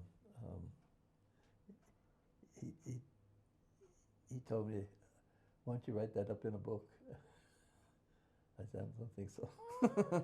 No. He said, no, I can't. He said, you got to write a book. I said, no, I can't write a book. It would be, That'd be a long but book. those they happened just a few times, different things like that. But it was just a tough job. Like someone said to me when I actually went back down there as the assistant secretary, it's being like slaughtered to death. I said, no, it's like being pecked to death by ducks. Every day? Yeah, every day? Everyone. Yeah, right, yeah. Well, I feel like that the gentleman that called you originally and convinced you to go do this was right, that you did make a meaningful impact. I think I did, and I think I did when I went back as the assistant secretary. Of course, I think, you try. Yeah. And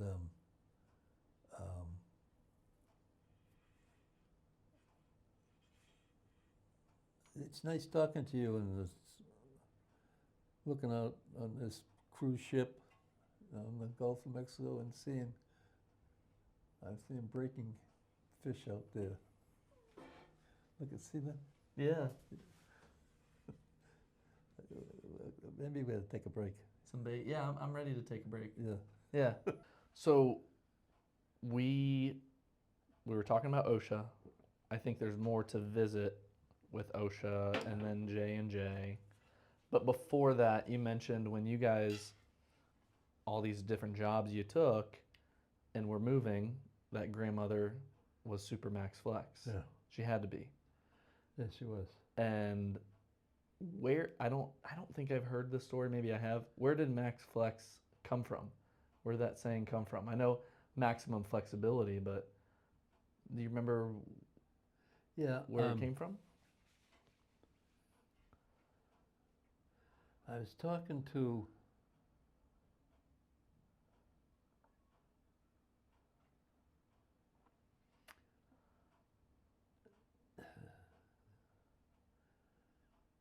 I was asked a question on managing people, Mm-hmm. and you have rules, and you need to follow rules, and if they're not followed, there has to be some kind of a action taken because of it, and so forth. And I said, I agree with that, except when you deal with people,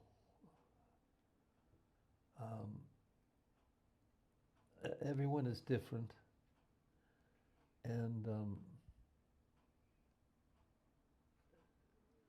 everyone seems to have problems or issues with children, Mm-hmm. with health, and so I think you have to take into consideration that with every individual is different, and we have the rules that we're talking about.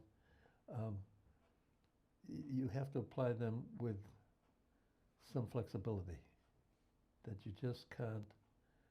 They're not black and white with people. Right. People, because people they have a sick wife. They have, financial problems. There's all kinds of Many different factors. Yeah, and you have to take. You have to have some maximum flexibility. And out of that came max flex. And you used it from then on, huh? Yeah. Well, everyone used it. Oh, right. More than me. Yeah. Right. Someone would call it, "Hey, Max Flex." Oh, what's your name? Max Flex. Max Okay. Flex. Yeah. I answered to that. That's how it, because there was some personnel issues. When you have 3,000 people, you're bound to have some Distractions. Yeah, some that they really have that. They got a point, and so you have to. I think you have to consider it. That's it. Yeah. And I know but you can't be all over the map. But still, you're dealing with people. You're not dealing with things. Computers. Yeah. Yeah. So. Yeah. It makes me think of a quote that I've always remembered. Everyone is fighting a battle you know nothing about.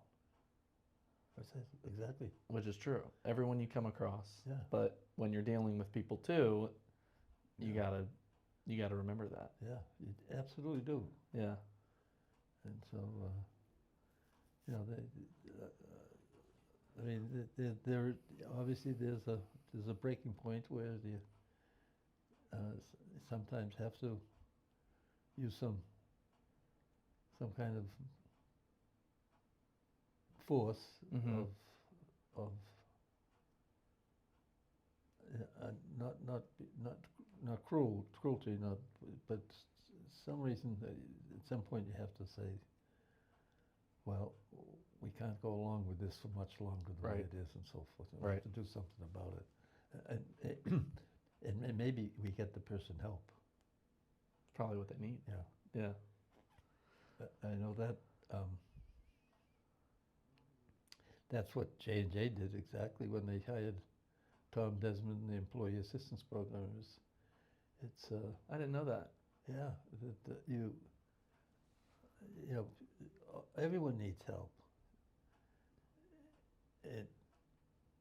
And Tom's the office is right next to mine, and so you know, at times he'd just he'd be talking about things, and I'd probably know him. I found out about things with the executive secretaries. They, you know, these high-powered executives who are traveling all over the world, who have 15 J&J companies they're responsible for and so forth, and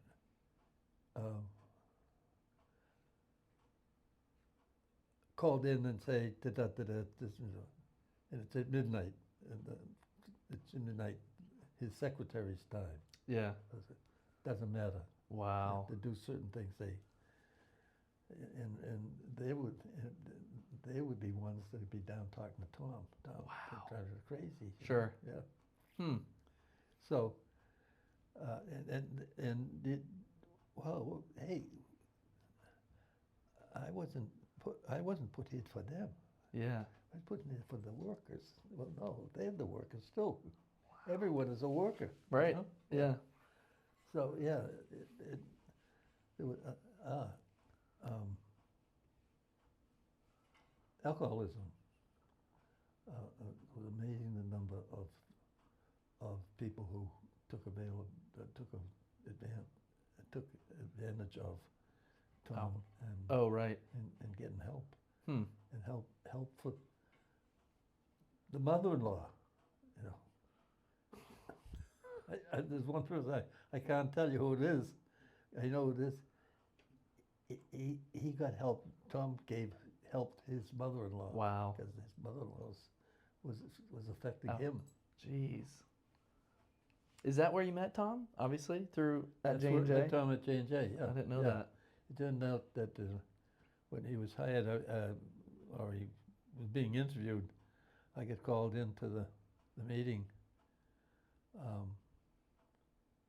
Tony Herman saying, "Hey Gerry, here's another guy that talks funny." I said, "Oh," he said, "Meet Tom." Said, "Hey Tom, where you from?" Jamaica Plain. We're in Newton. Oh my God, in West Roxbury. Oh my goodness, yeah. That's incredible. Yeah, Wow. Yeah, he was a good guy. he was a good guy. So yeah, that's. And you know, I think in so many cases where you're dealing with people, you just got to remember, hey, that's not a bad person. Mm-hmm. You know, maybe did some things he shouldn't have done or whatever, but maybe we can find out the reason why. And so, you know, Give him help. Yeah.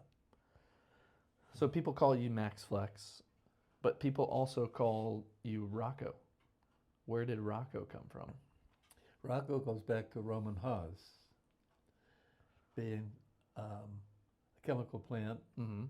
You have many different chemicals coming in by railroad cars, large railroad cars. One particular chemical, when it's released, these tank cars sit in the sun and expand. Yeah. And they have to have safety release valves, and they just puff up, poof. Yeah. And one chemical is ammonia. Well, ammonia is, you know, Stinky. such strong. It carries a long way, and a little bit goes a long way. And so, and it couldn't have been other than ammonia. Most of them were ammonia. We're sitting in the middle of a community, Roman Haas, Bristol, Pennsylvania, Mm-hmm. and it is a community made up of 99% Italian extraction. It seemed everyone was Italian. Right. Yeah, I mean, I don't know how that happens. Sidebar, they had one of the best basketball teams. They won state championship a number of times, That's and they, bizarre. we think of, and they weren't a real tall, Right. but they could jump. Well, anyhow, I'm minding my own business, and the plant manager calls me up and he says, Gerry, Bill Armstrong, he would be the community advocate in the company, and when the selectmen were meeting and there was a complaint, About he the would smell. go over and try to Oh yeah. resolve it. He was on vacation. So the plant manager said, why don't you go over and talk to him? I said, what do you want me to do? He says, well, you can talk to them. Tell them that, it's just very temporary, and it's not the health issue that it may seem to be, Yeah. Oh, right. So I said, oh, yeah, throw me to the wolves. Right. So I went over there this evening, and it may have been in the afternoon, and he knew my name, but he said, well, we have from Vermont Gerry Scannell.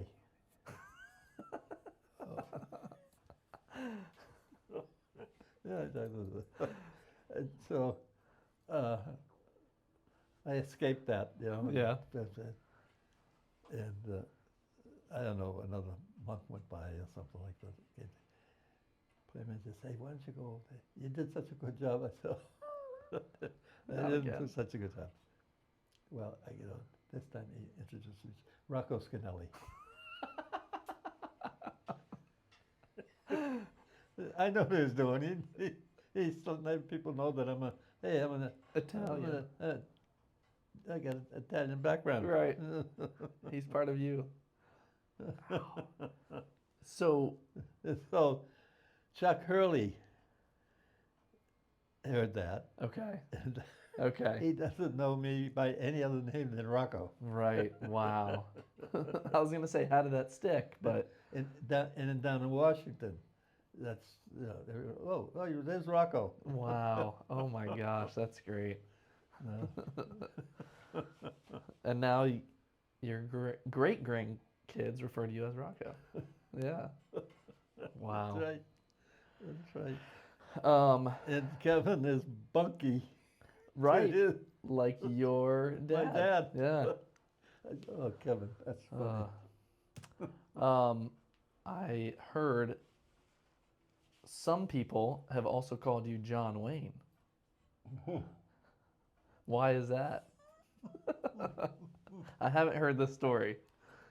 Oh my gosh. I've heard, a preface. I had a training program. I was putting on a training program in, forget the country. The Philippines, maybe, or something? Yeah, it was over near there.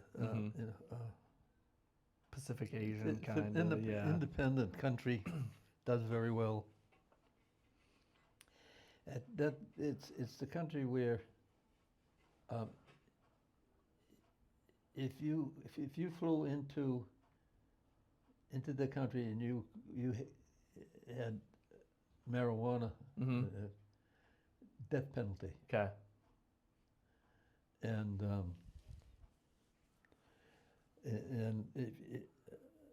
if you spit chewing gum out on the pavement, and You go to jail, or yeah, yeah, I mean, it was terrible. yeah.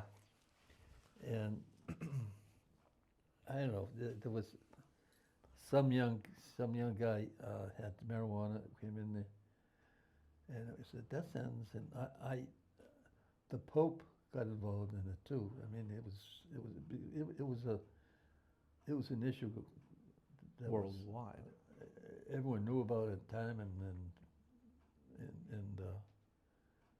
tried to do things to, hey, not the death penalty, Right. So, but but that's where they ruled the country, and the country is very, very, very efficient, very effective. So anyhow, so we had a training program going, put on, and it must have been, the training program started on a Monday, and we were there Thursday, maybe the day before. We got set up, and I had these contractors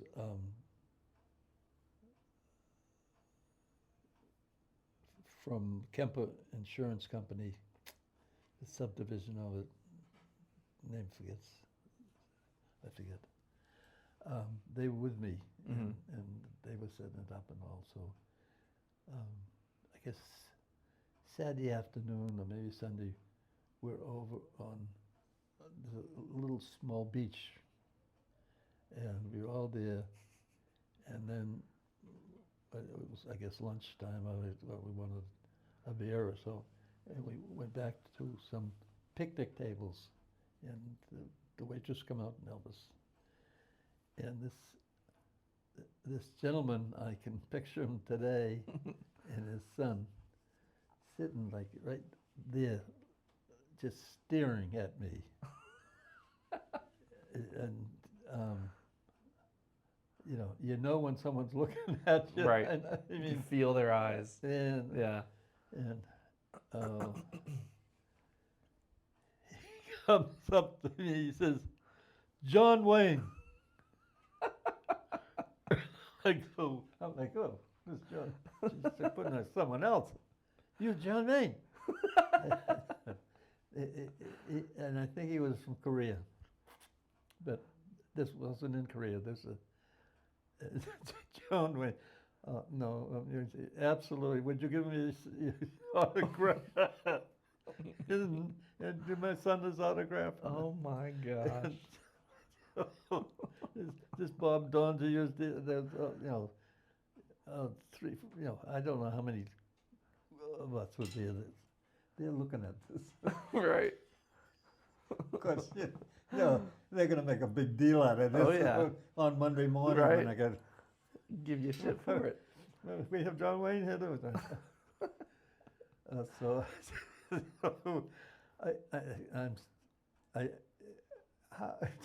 I don't look like John Wayne. Were you wearing a cowboy hat? I thought maybe I had a cowboy hat on. I don't remember. Yeah. If I did, it wasn't mine. It was.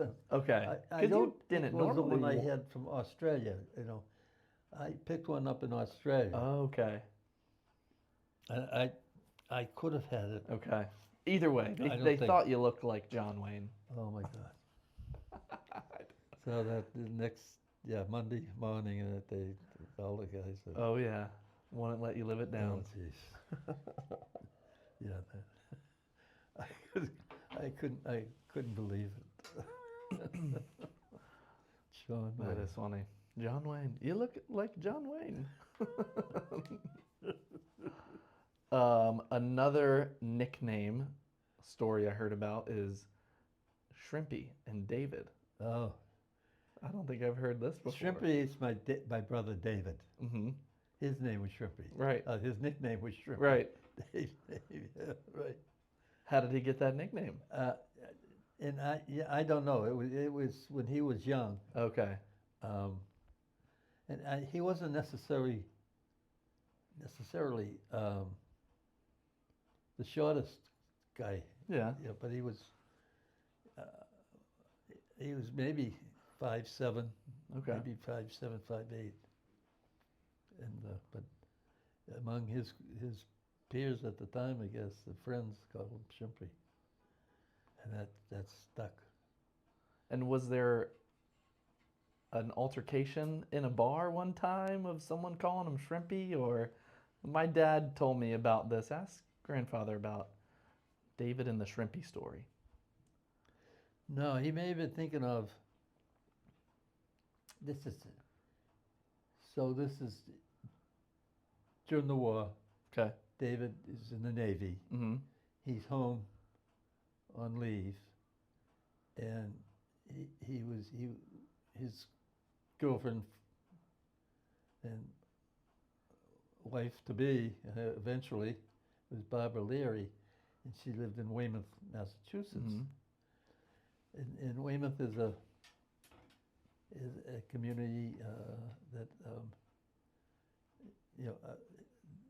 they excel in sports. The school seemed to excel in all kinds of sports, but in football in particular at this time. So Dave wants to go down and see a football game. It's between Weymouth and I'm not sure who else right now. And says, "You want to come along?" I said, "Okay, sure." So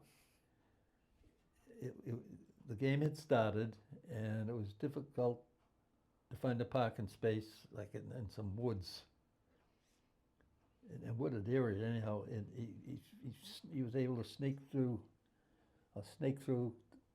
to get up close, and we went to the game. Mm-hmm.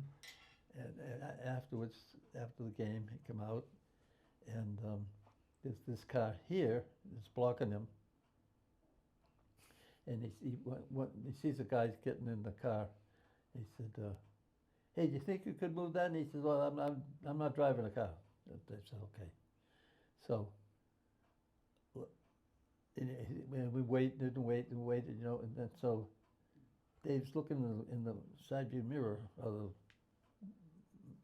the rear view mirror, and the guy he talked to starts backing up or something like that, and stops.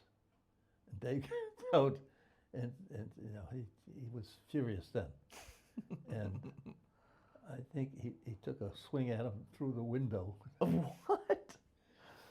And he didn't hurt himself, but so they get out and they're starting to argue, and like they're gonna starting to fight. And Right. and I'm looking, what the hell am I gonna do? I don't know. Am I 9 years old then? Or Oh, wow, yeah. Yeah. Young. So okay, Dave says, "Follow me." Okay. So he backs out. So where are we going? Dave says, "We're going to the pool room in Rosie." Oh, okay. The pool room was a place my father prohibited them to go to. Oh, wow. But I guess they did. Yeah.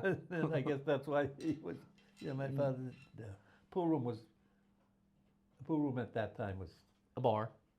yeah, and it was not usually a very nice place. Yeah. It's tough. Yeah. Pool hall. Yeah. Exactly. So we're driving from Weymouth to Rosendale. It's a long way. And the guys keep following. Oh, the guys behind him? Yeah. Oh, wow. And Dave said, "Yeah, come on." Yeah. Dave wants to get some help. Although he was ready to take a poke at him there again. Right. I guess the window was up and they hit it. But anyhow, so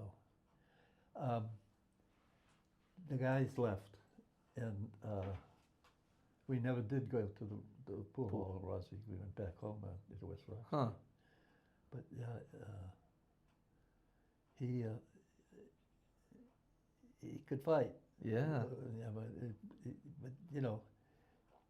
hey, Shrimpy, don't pick on big guys.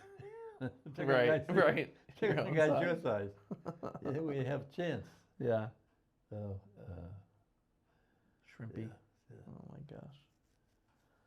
But that Shrimpy, I have no idea where it came from. Okay. But it stuck like when I talked to Texas Tim. Yeah. Yeah, Texas Tim Scannell, Scannell, yeah. the coach. Yeah. It's always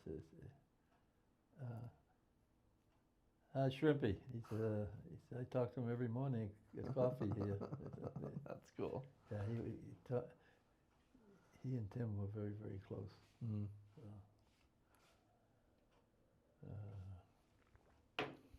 Shrimpy. Shrimpy. Yeah. I never got called Shrimpy. No. No. I don't think so. I don't ever remember. It was just Dave. How tall are you? Huh? How tall are you? Shrinking. Right. Okay. Right now? How 20, tall? 20 years ago, how tall? 30 years ago, how tall were you? Not much taller, but 5'8.5", I think was 5'8.5", really? Maybe I weighed squeezed 9, but I don't think so. Okay. Yeah. And shrinking Right. as we speak. That happens. You know what? When I was kind of getting ready to talk to you over the past week, I didn't realize that you had went to OSHA, then Johnson & Johnson, then back to OSHA, then back to Johnson & Johnson. Is that correct? No, I went from Roman Haas to OSHA, Right. and that was in 1979. Roman Haas, OSHA, J&J's had a headhunter that contacted me, Okay. and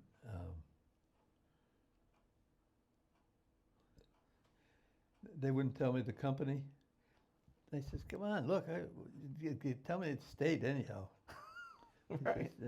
And then finally they did. They said New Jersey. They says, "Oh, that's the armpit of the of the country,"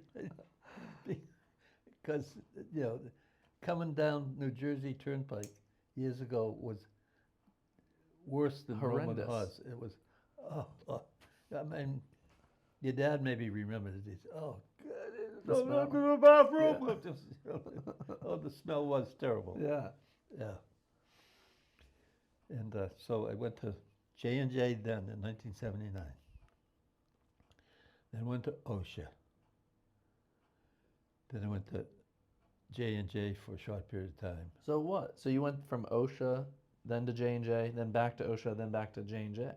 I went from Roman Haas, Or Roman Haas to OSHA, to J&J, back to OSHA, back to OSHA, then back to J&J. and back to J&J. Yeah. Okay. Was that what you said? Yeah, yeah. Oh, Yeah, I just you're didn't. right, I just didn't right. know how that Yeah. transpired.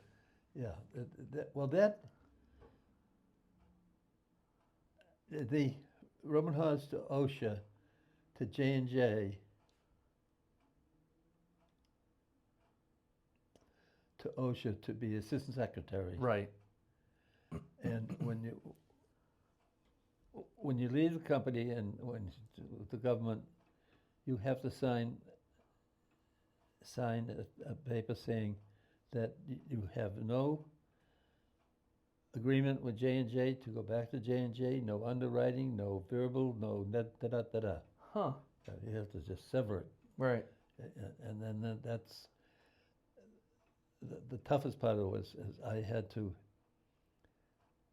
sell all my stock and all certificates of J&J has the stock options Right. for Christmas and all that other stuff. Then executives, because I was a vice president of J&J then, I got certificates of compensation, Mm-hmm. and they varied. And I don't know how they varied. They varied by the stock market. They varied, but they must have been tied to that stock market somehow. Okay. But they were worth quite a bit. Sure. And I had to sell those. I couldn't put stock in the blind, and it cost me, about $80,000 of taxes or something. Oh, right. And For selling them. yeah, I sell them. Then they're sold. Right. So and I knew. I knew it's going to cost. Because I told Joanne, I said, look, if you want to come to and travel with me on anything, we're going to have to pay for it, and rightly so. The government will pay mine. Oh, right. For grandmother. Yeah. But even mine, as assistant secretary, the per diem was like $63 a day, and that's covered your room and your meals. Wow. And I'm speaking at the Plaza in New York. Yeah, that's nothing. The rooms are, $200, $150, whatever it was then. And I'm not going to go over to New Jersey and get a motel or something. And then Right. they didn't have Uber then. So I'm going to stay at the Plaza and I'm going to pay for it. And if Joanne comes, then I pay for hers. Mm-hmm. She didn't usually come to New York unless we was going to go to a show or something like this. So, but I paid the going rate for the hotel that I'm speaking in or something like that. So that we kind of estimated and couldn't narrow it down, but it was in excess of $100,000 for the 4 years that I was his secretary. Back then. Then, yeah. What year was that? Those years? In the 80s?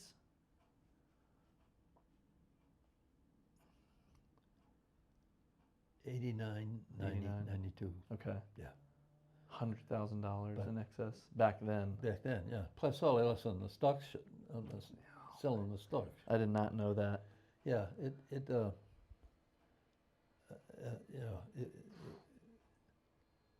well, and I led. Russia had the big meltdown on Chernobyl? Chernobyl. Mm-hmm. But they had, which it wasn't publicized, they had many plants converting oil to gas and so forth, the refineries Mm-hmm. that blew up. And so it was, I think it was in the Clinton administration. I think it was Al Gore. Must have been. I think it was Al Gore that was involved in some discussions. Would you like some help, Russia? Could you? Yeah, we'd like some help. If you could tell us on refineries and things like that. Right. So we met with the National Academy of Sciences. That's a powerful group here in the United States, especially. Sure. But it is there. So I led the delegation. I didn't know that. And I was able to pick who I wanted to go. But I knew, guys from DuPont, I knew that I really knew the business. And knew health and safety. And Terry Baxter headed up the National Travel, the one that Patty was in. National Transportation Board. Okay. Terry Baxter, he was very helpful. And a couple of, a guy from University of Michigan and the chem engine department. Anyhow, there are probably 8 I led over, and we had a conference with the National Academy of Sciences. And they told us everything. I mean, those were individual scientists who wanted to do good. Right. And make things better. And we couldn't believe it. And then they also told us some stuff about Chernobyl that we didn't know about, and that wow. So we went into, they took us on a field trip to a refinery, which was their flagship. This is the best they have. In Russia? In Russia. Okay. Not far from Leningrad. We met in Leningrad. Okay. And so we went on this field trip. It was like when we first got inside, like, we looked up and they have on a pipe flange. You know what a pipe flange is? It's two pipes you join together. Oh yeah. It's bolted. Yes. Okay. Yeah. Well, they have, which you do in the States too. If you had a leak, as a temporary measure, you'd wrap it with lead. And these things are leaking, tripping down. don't get under that. It was, oh my God, no wonder they have. They get more oil on the ground than anyone, I think, even probably more than Venezuela, but they can't refine it. Oh, wow. Now, this isn't too long ago, right? In AD Yeah. 90. Yeah. So we really had good discussions, and I guess I don't know who suggested it, whether it was the Russians or us, but I said, well, what about your schools? And say, well, they don't have the knowledge of what you have in your schools. So as well, what if we talk to the Vice President Gore or the State Department, we sponsor 2 chemical engineers every year from Russia to the United States, one of our better universities. To learn and, yeah. Thing. Huh. They thought that was a great idea. Yeah. And I think that happened. Wow. And so the meeting comes to an end, and I said, why don't we have a dinner? Probably was the worst suggestion I had. Right. Why don't we have a dinner? You know, it's been a nice meeting. Yeah. Very, very open. Let's celebrate Yeah. what you've accomplished. So we had this dinner, and I'm sitting next to the chairman of the National Academy of Sciences. Yeah, I forget his name. And oh, so I toast. You shouldn't have done this, Gerry. It does. What were you drinking? What were you toasting Vodka. with? Right, Okay. of course. Yes. That's their drink. Right, I know. I That's figured. why they have alcohol. Is it really awful? There. There. Oh, yeah. You see people in the streets, and you do here in the United States, but it was awful. So then he gets that. Joanne gets it. Oh, grandmother was there too? Yeah, everyone. Then got to go around the table. Well, there's a. I guess it probably wasn't an artificial tree, but it is now. I'm taking these and I'm boom, dumping them into the. That was smart. Oh, it was. Yeah. I wouldn't believe it. So the dinner's over, and half of their delegation followed us to the train, because the State Department says don't fly Aeroflot, the Russian airline. Why is that? They crash them all. Oh my gosh. The record is just horrible. Okay. So we took the train from Leningrad to Russia. And it was probably like 11 o'clock at night. It was whatever it was. Yeah, I had had much too much, even dumping it. Yeah. So they all come in, and then they pull out bottles. On the train too? No, at the train station. Oh my seeing us gosh. you know, and the conductor, he gets us in there. You know, and I said, oh my God. Oh my gosh. That was something. Wow. And then the guy that picks us up at the train station in Moscow, he was the deputy assistant something. He had a very good job. He picks us up, and he's taking us to a good hotel that's been renovated. Mm-hmm. And he says, I have to stop my office. If you mind, do you mind? No. So we go up to his office, and he opens the suitcase, and he goes, oh, he didn't mean, there is 2 or 4 cans of ham or something. Ham? Ham or something. He turns, he says, I apologize. This is black market. But this is the way we live. This is my food for my family. That he get paid. Wow. Whatever. Huh. Jeez, gripes. Yeah, I mean, you know, the wall came down, and you know,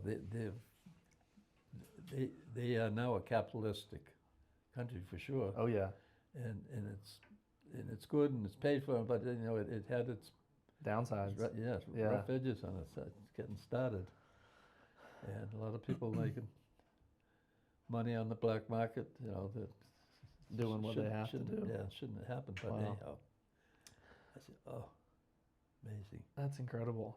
You've been all around the world, and I think probably OSHA, but more J&J probably brought you worldwide, right? Because that was part of what was your Yeah. position your second time at OSHA? Assistant secretary. Or no, I'm sorry, J&J, Johnson & Johnson. It's like worldwide. Yeah, worldwide responsibility, but that the second time,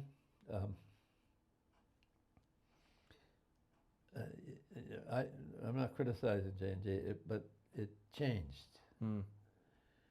and I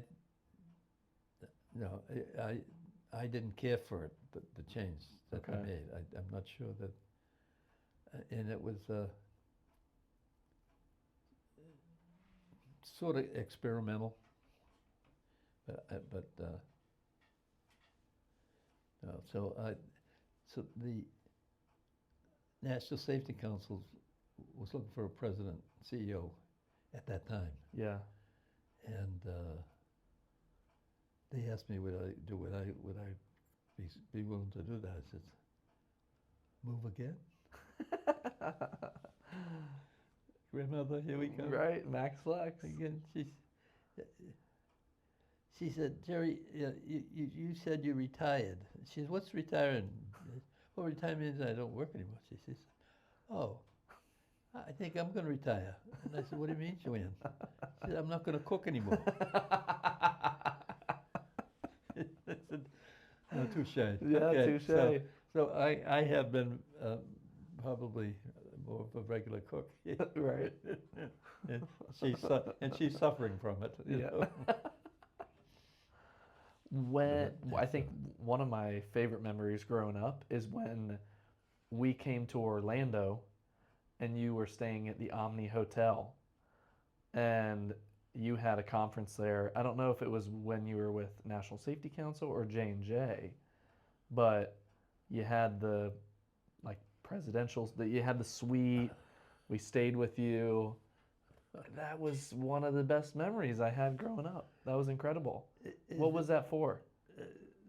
When I was in J&J. Okay, it was J&J. We had the National Safety Congress in Orlando. Orlando is really, and still is, one of the best venues for conferences and Right. Congress and things like that Right. for people. Because they can't, fundraisers, they can bring their family and enjoy the Amusement all of part, the right? stuff at Orlando. In Orlando. Right. So it was J&J. Is that the place where Michelle liked it because it had two kitchens? Yep. Yep. Yep. That's exactly it. And there was Two kitchens quite apart. there was like in the hallway there was a banquet room just for that floor too, and we had an awesome breakfast. Do you remember if the conference was in that hotel, or No, some things are in the hotel, but then we had our international conference meetings Mhm. there, where at a convention from, center? from Japan, from Germany, they all met there. But the Congress was 20,000 to 25,000 Jeez. people strong. Wow. It's a pretty large conference for. I mean, we're told it's a large conference. Right. It's in the Orlando Conference Center. Okay. Yeah. The reason I asked that, I remember back then looking out from where that banquet breakfast area was, out in the window across the street, they at the time were building a massive convention center. And it's there now, obviously. Yeah. And, back then, seeing that, it was massive.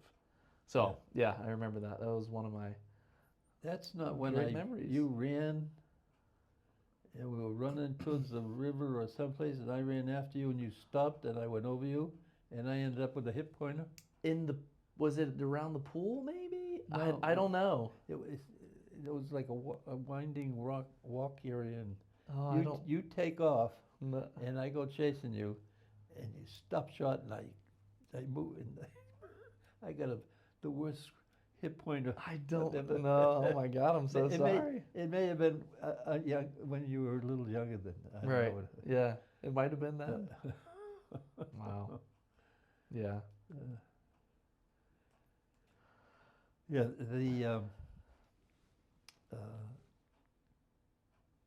the international part of the Safety Congress was growing and doing very well. Sure. And then that would require me to go over to Japan and other areas in Asia to actually promote I was promoting the Congress and promoting the Safety Council as such for organizations to become members of other countries, or from other countries. Yeah. Wow. Do you want to take another break? Maybe close these blinds now that the sun's starting to. It is, isn't it? Huh? Yeah. Yeah. Yeah. Sure. Okay. Yeah. So. Well.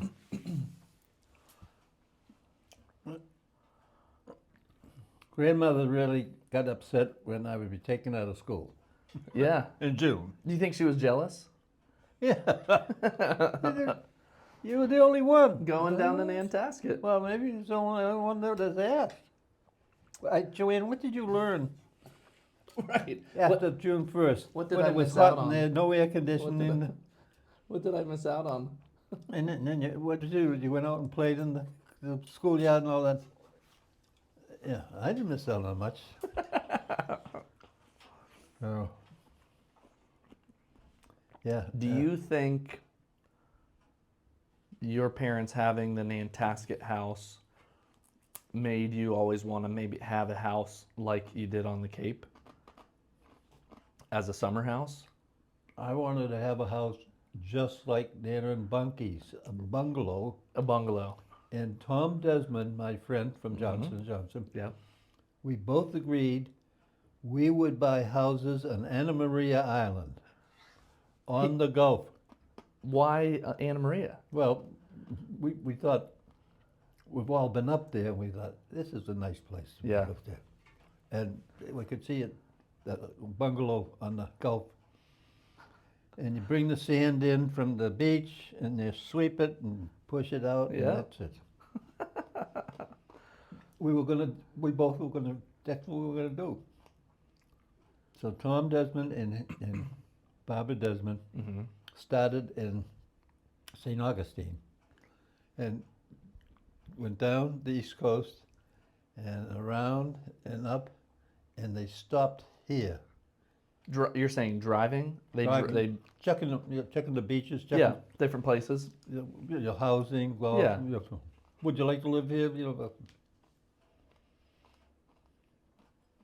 And they stopped here. I said, Tom, what happened to Santa Maria Island? Gerry, you come down here. You stay for a weekend or a week. We came down here for one weekend. And I said, Joanne, this is nice. It wasn't real crowded then either, 25 years ago. Oh, right. I-75 is, what, 10 miles, 5 miles out? Yep. So people drive right by it. Yeah. There was no big exit to get here. Yeah, skip Venice. What's Venice? Right.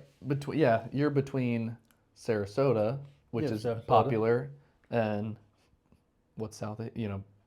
Fort Myers maybe. Fort Myers, yeah. Naples. Naples. Yeah. Naples is where all the J&J executives go. Really? Yeah, I mean, a lot of people retire down A there. lot of people. So, know why? I mean, that's why we didn't. We drove by there and we said, this is as bad as the East. You know? All the cities over there.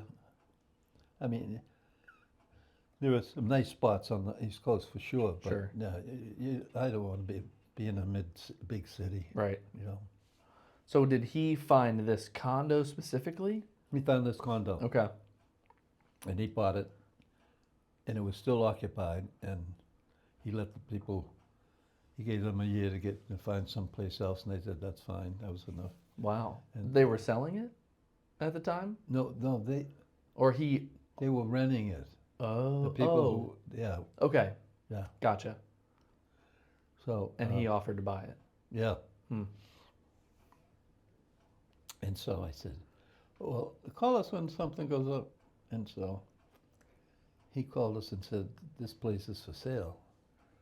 And we came in, and I walked in, I said, oh, Joe's not gonna like this. There was nothing in here but a pile of concrete and sheetrock and right in the middle of the floor there. The refrigerator was in the guest room.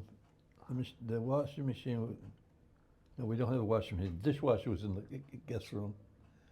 And the microwave was in the guest room Wow. out of the kitchen.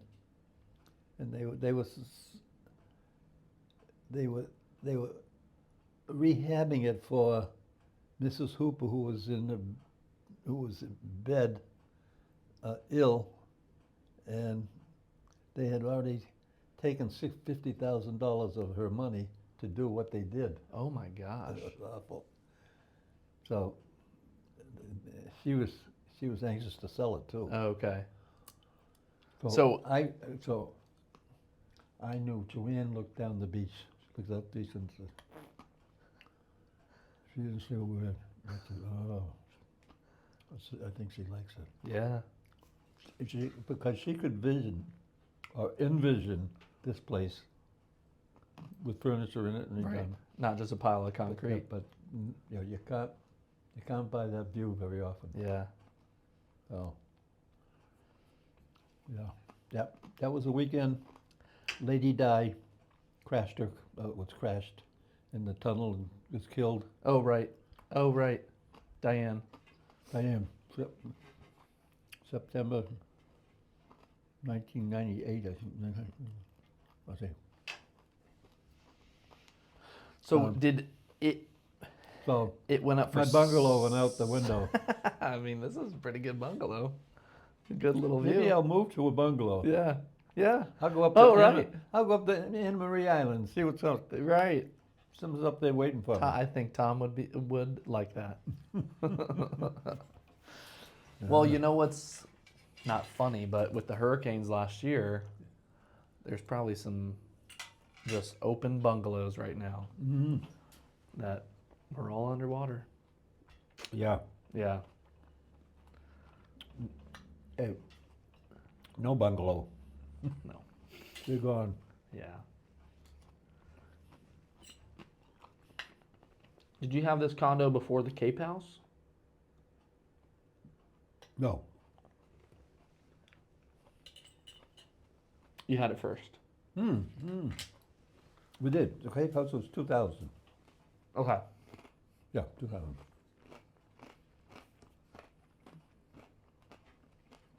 What made you want the Cape House? I wanted Martha's Vineyard. Right. Which is where we grew, where I... That was a nice place. Oh, I loved it. That Matakeesit, where we were. Mm-hmm. So I want to retire in Martha's Vineyard. Grandmother, being smarter than me, said, oh, that would be nice. But how would the children get over hey, let's go see grandmother. What do you mean, let's go see grandmother? We gotta get a ferry ticket. If we can't get a car on it, just take the ferry ticket. Someone's got to pick up the. Yeah. The logistics of it. Yeah. Yeah. So. What made you, like, the family start vacationing there? Just you enjoying that? Yeah. Yeah. I loved it. I mean, that is some of the talk about fondest memories too. Yeah. That was just wonderful. And it's funny, us growing up, the grandchildren, we went to that camp, and I didn't realize it. In my mind, it felt like all day, Yeah. but I think it was only from Morning. 7 or 8 in the morning till noon or 1. But you guys could let the grandkids go, and you guys would just enjoy. We let you go till 4 in the afternoon?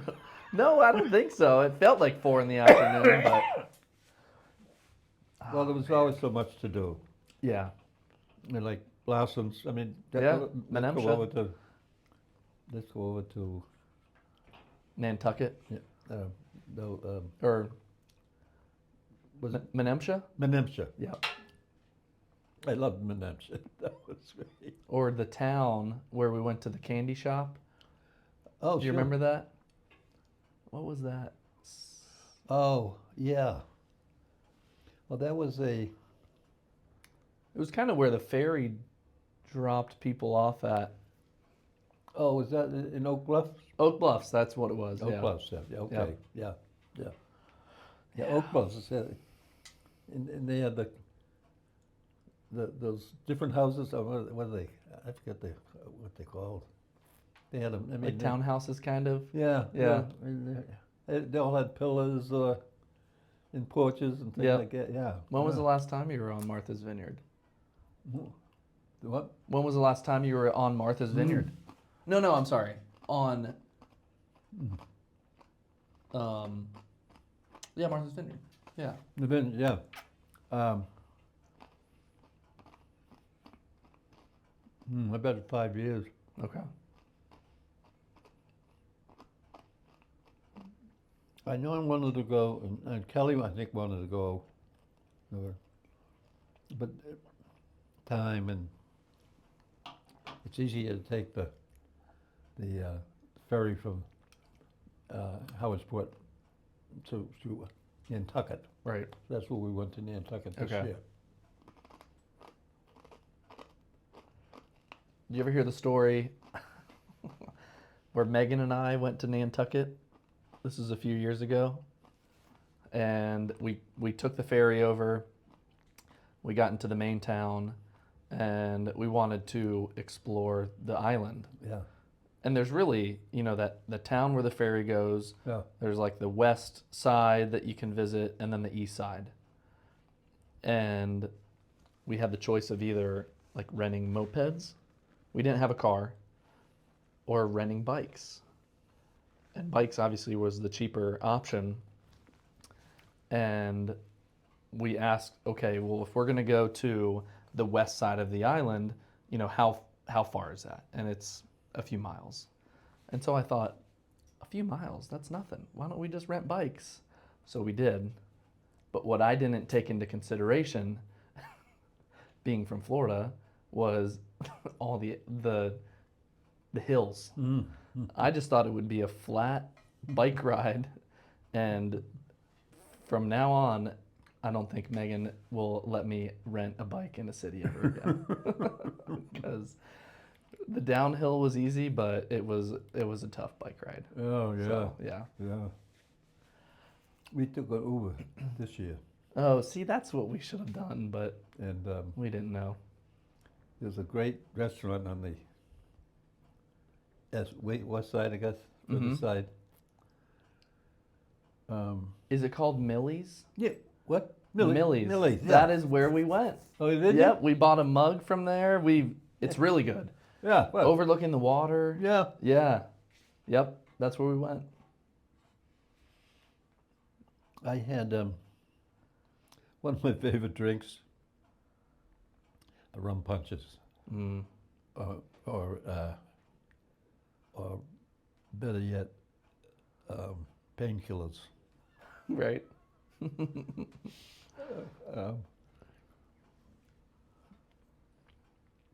For 7 years, we rented sailboats in the Caribbean, Mm-hmm. and When was this? Like what years? probably Well, I think I was working, right, Mhm. so.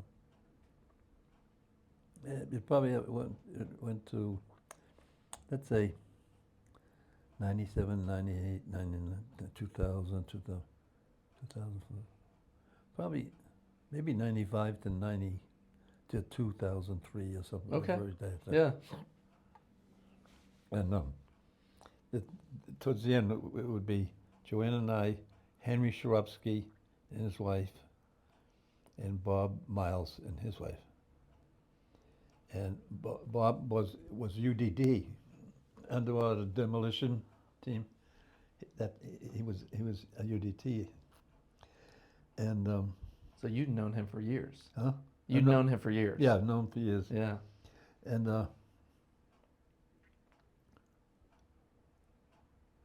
what was the point I wanted to make about Renting sailboats in the Caribbean. Yeah, but it had to do with Nantucket, oh, Millie. it had to do with the rum punches. Yeah. Oh yeah, Bob makes painkillers, like 4 different rums Oh and my gosh. maybe a little orange juice. Splash of orange juice.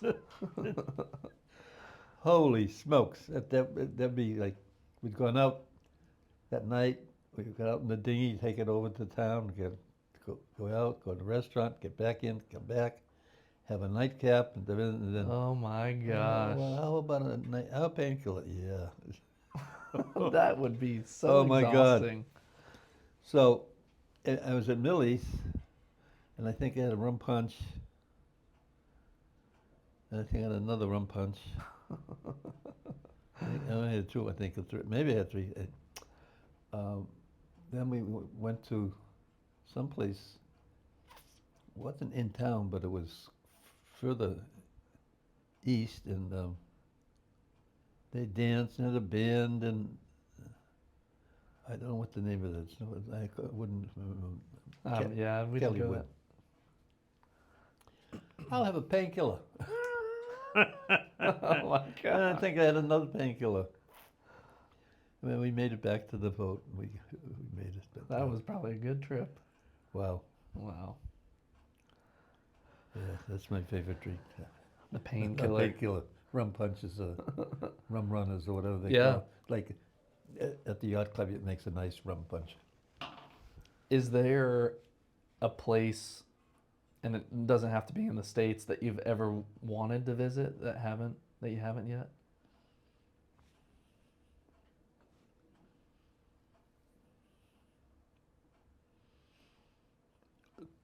I probably not.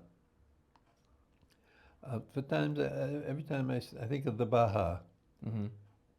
I think of that. Maybe I'd like to go there.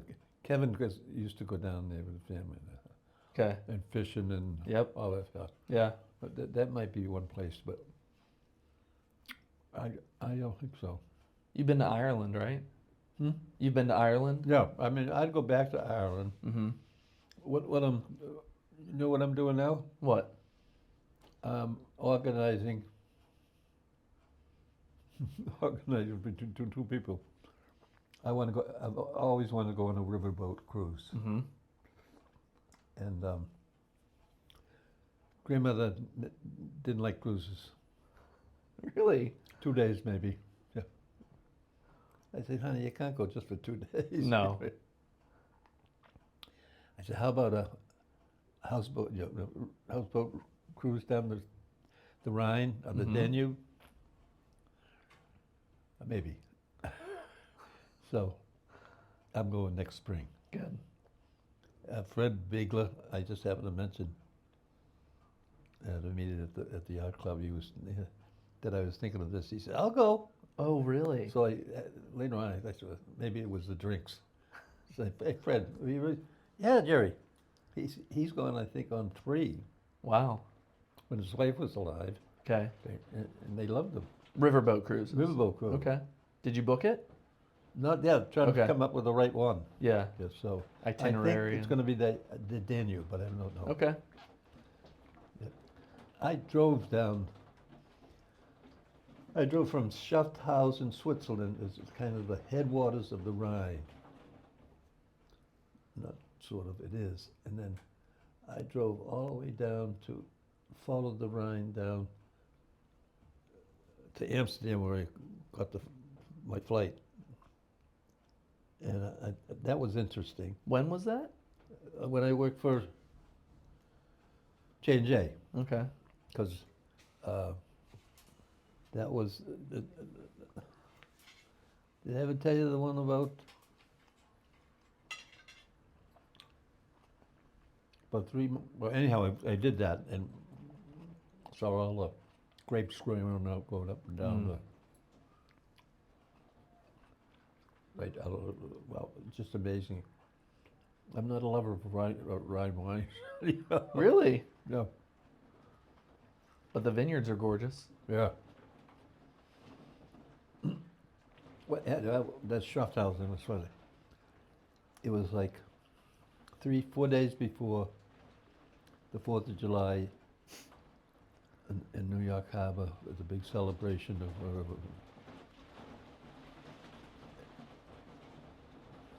It's raining. down. Pouring. Yeah, the clouds.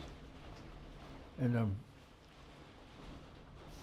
I had an executive committee meeting, and Jim Burke, the chairman, was there. And he heard about this very serious injury to this woman over in Schaffhausen. Okay. And so, Gerry, get over there right away. Fix it.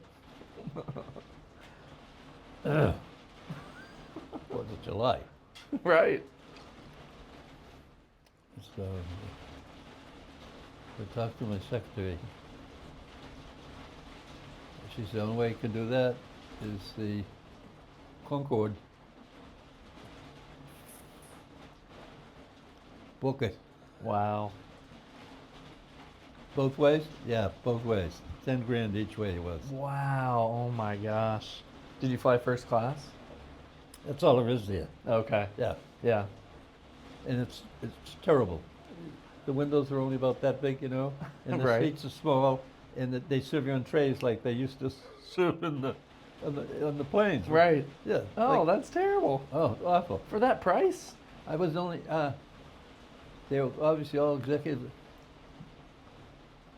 There were many entertainers on I could recognize them. Huh. I don't think they recognized me. Is that Jerry Scannell? So- Is that John Wayne? John Wayne, yeah. So I got over there, took care of it, got back in time for 4th of to go July. up to the New York Harbor. Wow. I said, he didn't say how to go, do it, okay? And you did it. The only way I could do it. Yeah. So, yeah. I have always wanted to go to Ireland, Yeah. and I know I'll make it there eventually. I know grandmother has family ancestors from Skibbereen, and that's certainly one place that I would want to go. Obviously, you'd fly into Dublin, or it might be one other airport, but where do you think the best place in Ireland would be, other than Dublin? When I go to go visit, and do you know where your ancestors are from? No. Okay. County Clare, the best I could get from my dad. Clare. County Clare, County yeah. Clare. Clare, I think it is.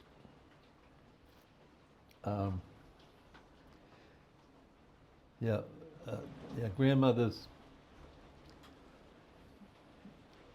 Skibbereen is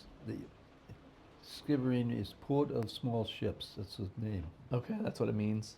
And then Castle Townsend is the town where her cousins or aunts are. Jack.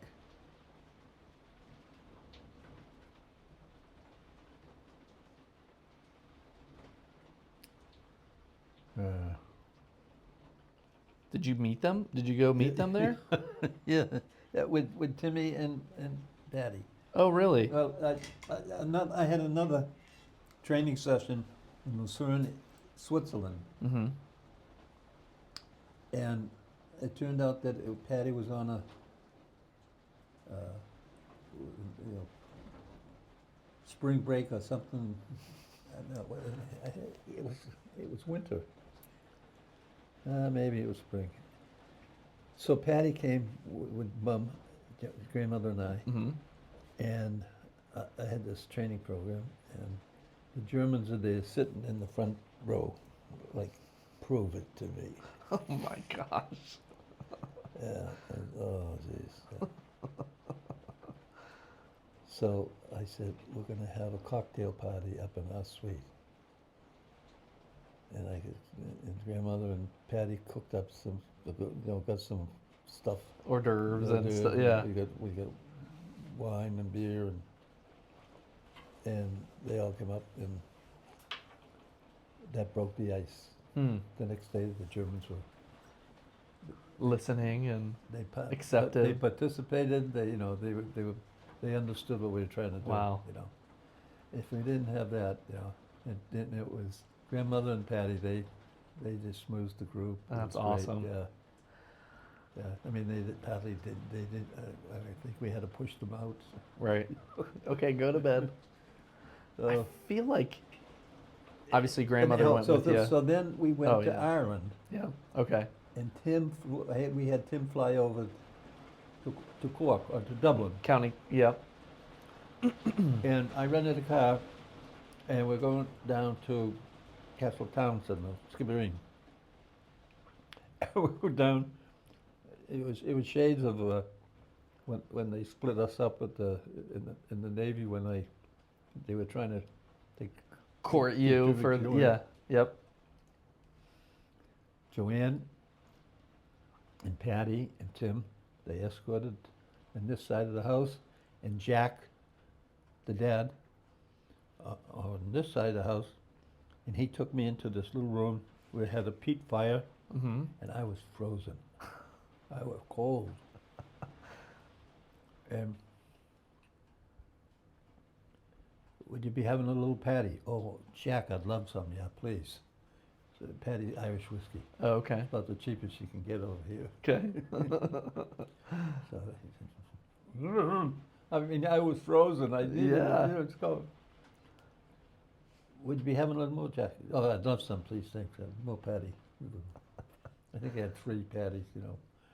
Didn't even feel it. Oh It wow. was so cold. Right.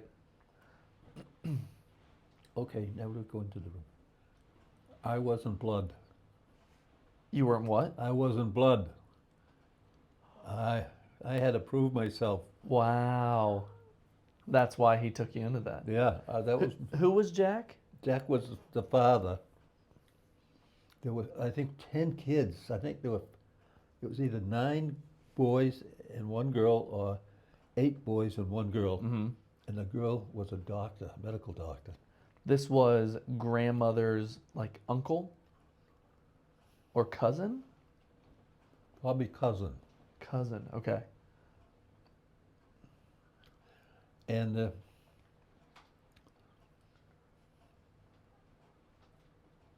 there's someone that I wouldn't know how to even find him. In Boston, who has a place down the Cape, and he came over and got Joanne to go to a gathering and meet the rest of the family. I wasn't invited. You weren't blood. You weren't blood. No, I'm not blood. Joanne wasn't impressed. She never went back. Really? No. So,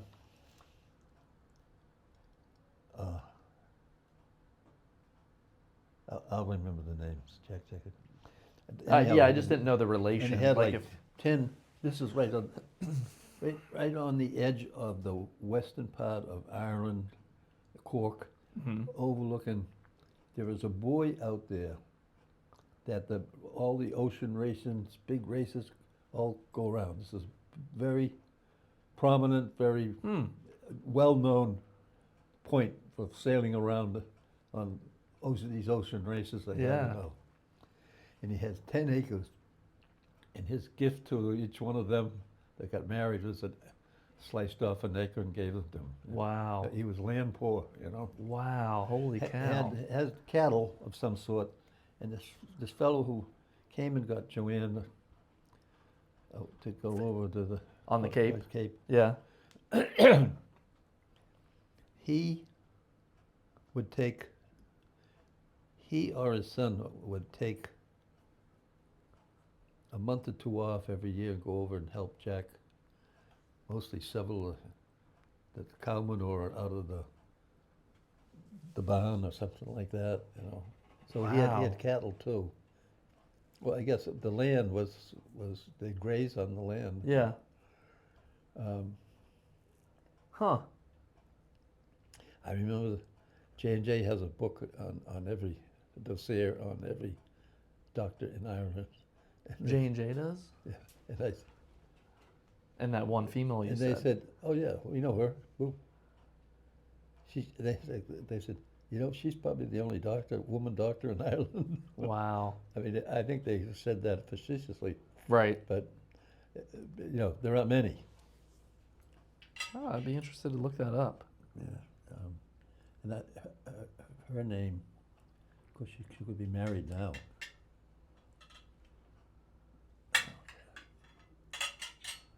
Yeah, I'd like to get over there eventually.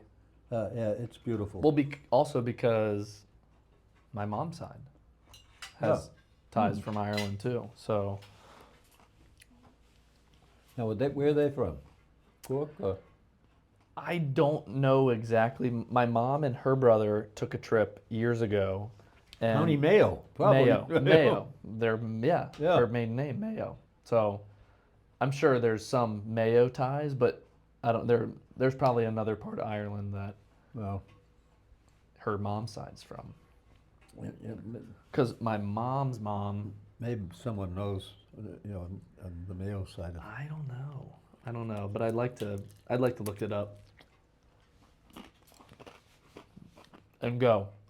Yeah. Because I'd love to go visit Dublin, but it'd be nice to go see Skibbereen, County Mayo, more of the west side of See it all. Ireland too. Yeah. All the castles and, yeah. So, yeah, one day. I'd like to go to Japan too. I'd like to go to Japan too. Yeah.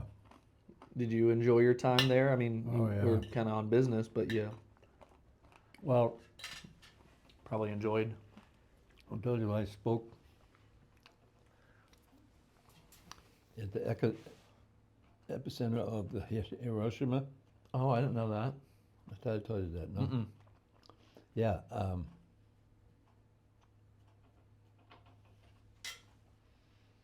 So J&J, they invited me to speak to the Japan Safety Conference. It was in Hiroshima. And the epicenter was right there. This conference center built on it, like. Jeez. And then there's one building. You know, I mean, it's hardly a building. I mean, it's just a piece of a building standing, and they left it standing. You know, and why it wasn't destroyed. Wow. Oh, right. Being so close and all the rest. Right. Almost more as a monument now. Yeah. So, so I took the bullet train, and we stopped at every Buddha Shrine. Everyone. It had to be everyone. It was, and they have a bazillion of them. Right. And one is bigger and better than the flowers, and you know, it's just gorgeous. But you know, when you see 10 or 15, that's enough. Right. For me, I mean, Buddhism is not my religion. Right. Right. You seen one, you so- seen them all. And then we went to all kinds of restaurants.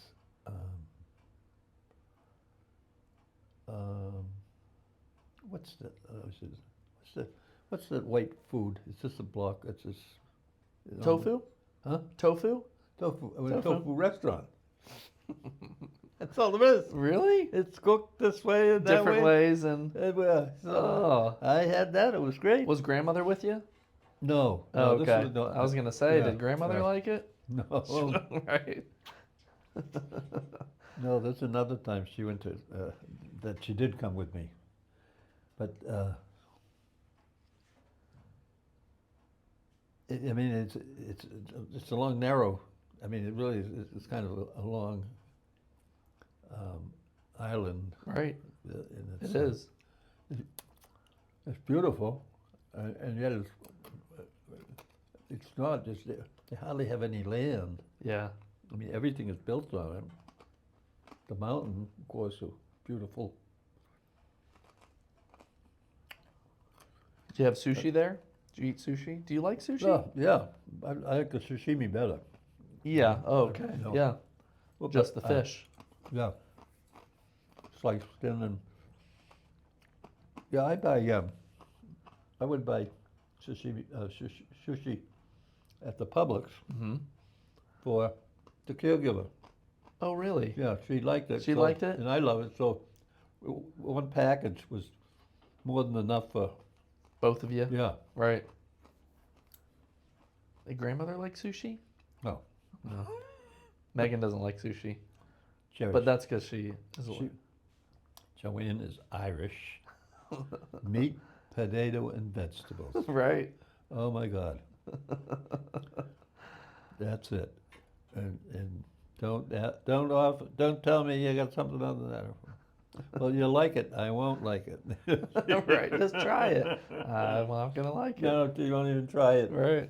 Well, maybe she tried it, but Yeah. you know she tried very little of it. Okay, I'm done. I've tried it. I'm good. Yeah. Oh, I'm God. good.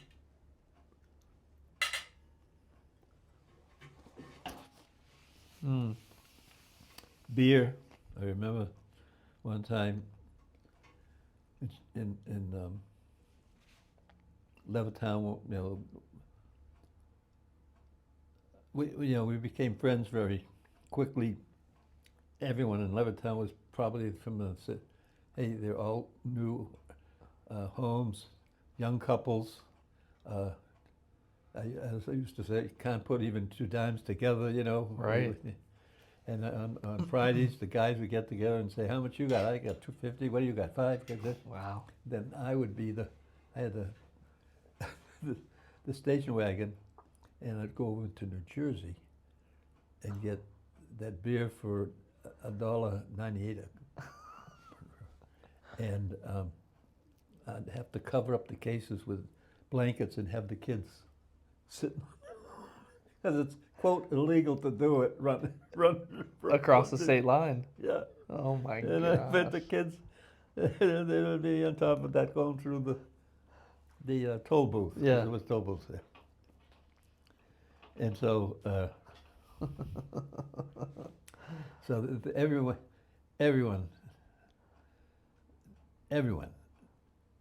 women and all, drink beer. If they're from Pennsylvania, they drink beer. From out in the coal region or wherever. Oh yeah. And that's where these folks were from. And, they'd come to, the Knights of Columbus would have a party, or like a barbecue outside, you know. And Jimmy and Kitty Cannon, they came this one time we had the table. They said, "Okay, Joanne, you're gonna drink beer." So, yeah, I'll try. So they have tomato juice. Tomato juice? No. Tomato juice in the beer? Tomato juice and beer, yeah. Okay, I've never heard of that. No, she didn't care for that. No, I don't blame her. They had root beer and beer. No, they didn't forget. They had orange juice. They had every possible, Sprite, but whatever. Beer's beer. Yeah, she couldn't. Didn't like it. Oh my God. Oh my she gosh. couldn't. How long have you been involved with the Knights of Columbus?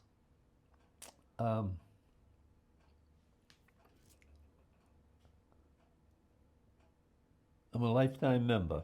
Mm-hmm. I think that's, I think I have the lifetime membership. I think it's 50 years. Maybe not that long.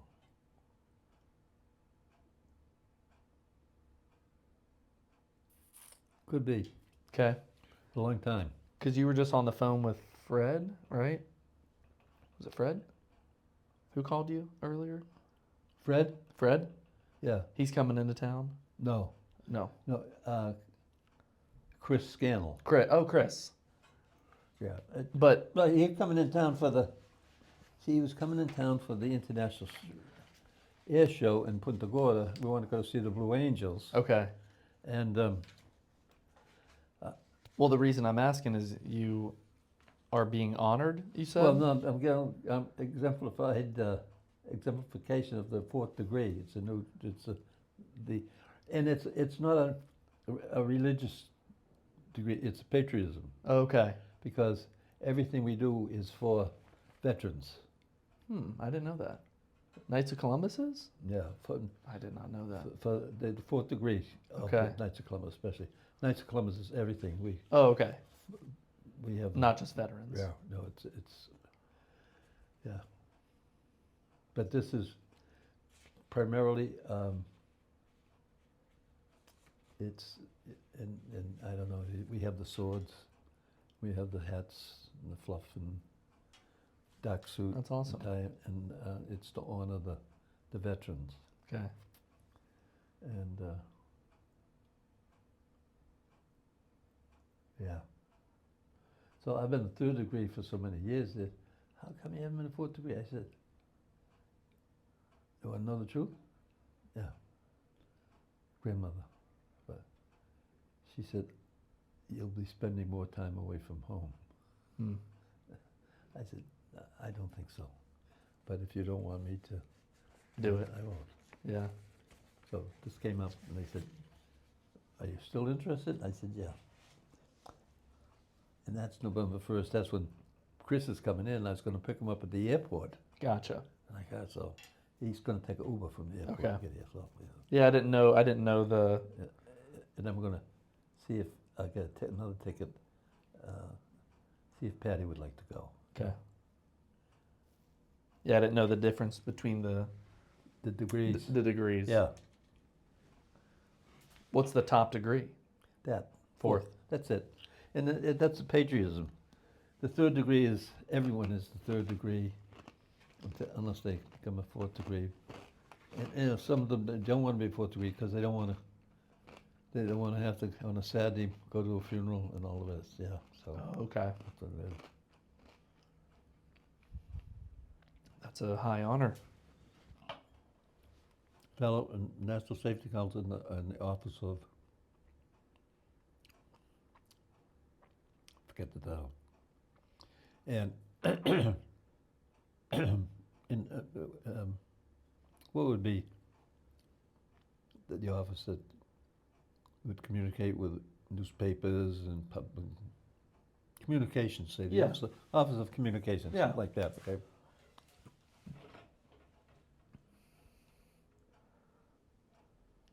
And when I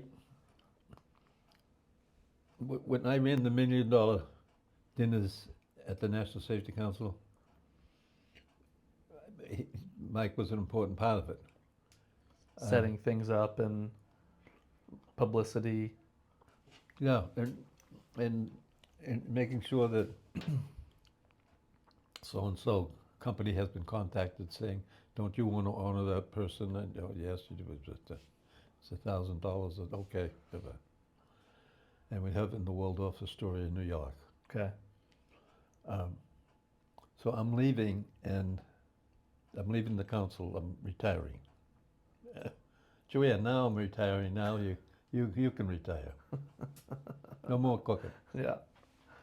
And so Mike's wondering what's going to happen to him, and he doesn't know whether the new president coming in is going to be interested in this and all. So I told him, I said, Mike, you have a future in this area. fundraising. And I said, I have this consultant who we knew, and I had them both here in this particular lanai one time. I brought them down, and we developed a plan for the safety council. And I said, Mickey Donahue, his name is. Mickey will take you under his wing, but it also you gotta do your work. 'Cause Right. Mickey's not gonna do it for you. Mickey used to be the fundraiser for Cancer Society, Wow. so he had a lot of knowledge in this. Yeah. So, Archie, you're young, and you got to make the break, and you'll be successful. So he did that, and he has been very successful. And matter of fact, ESPN had him as one of the 11, I think 11, or 9 or 10 or 11 most influential people in the NFL. Mike Taylor. What did he do for the NFL? Well, and I think that's really he's most influential. Maybe it is. He said NFL, but I think it's the American College of Football players. Okay. He's really working with the colleges, and he's running those $1 million dinners for Wow. like Kelly at LSU now. Yeah. He ran one for him, I think, and then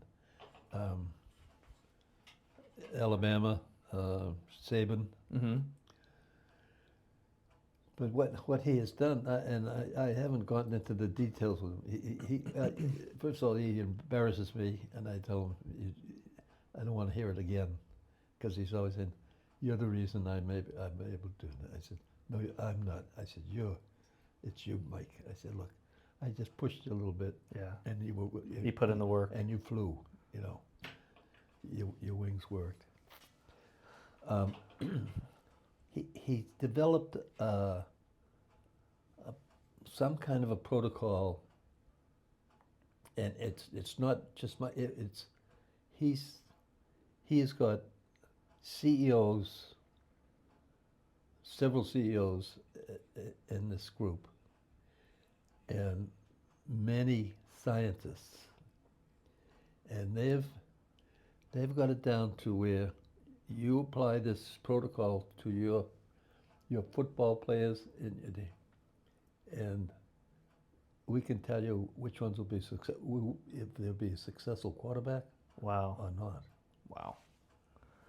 And Kelly jumps on it, and Saban, and everyone's starting to jump on it. Huh. And so I think that's why pretty soon the NFL's going to be saying, Oh, right. "It's what we need." Yeah. Sure. Yeah, we hear it from our scouts, and we so someone gets a Heisman Trophy, that's the right name. He's going to be successful. You think he is, but you don't know. When's the last time you talked to him? At the services with He was there? yeah, Really? yeah. Wow. How did that time? And I'm supposed to have dinner with him as soon as possible. He wants me to call. 'Cause he's down in Fort Myers. Oh, that's He was from Chicago, and now he's got a place in Fort Myers, some condo. His Jody is his wife, a darling, sweet woman. Her dad has the condo, and he had another condo empty. He owns, so that's where they are. Okay. And so he wants to have dinner with me. That's awesome. How did that tie into Oprah? Well, I think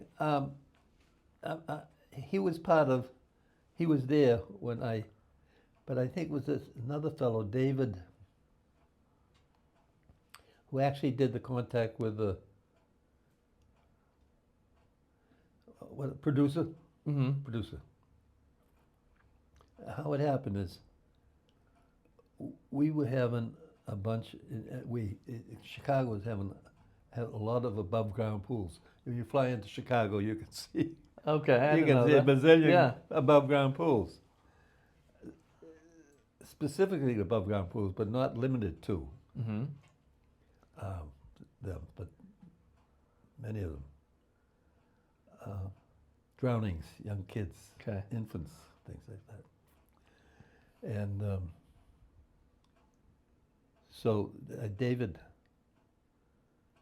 and Mike, I think, contacted the producer and said, "Hey, wouldn't it make sense to have the president of national safety come on and talk about swimming pool safety?" Right.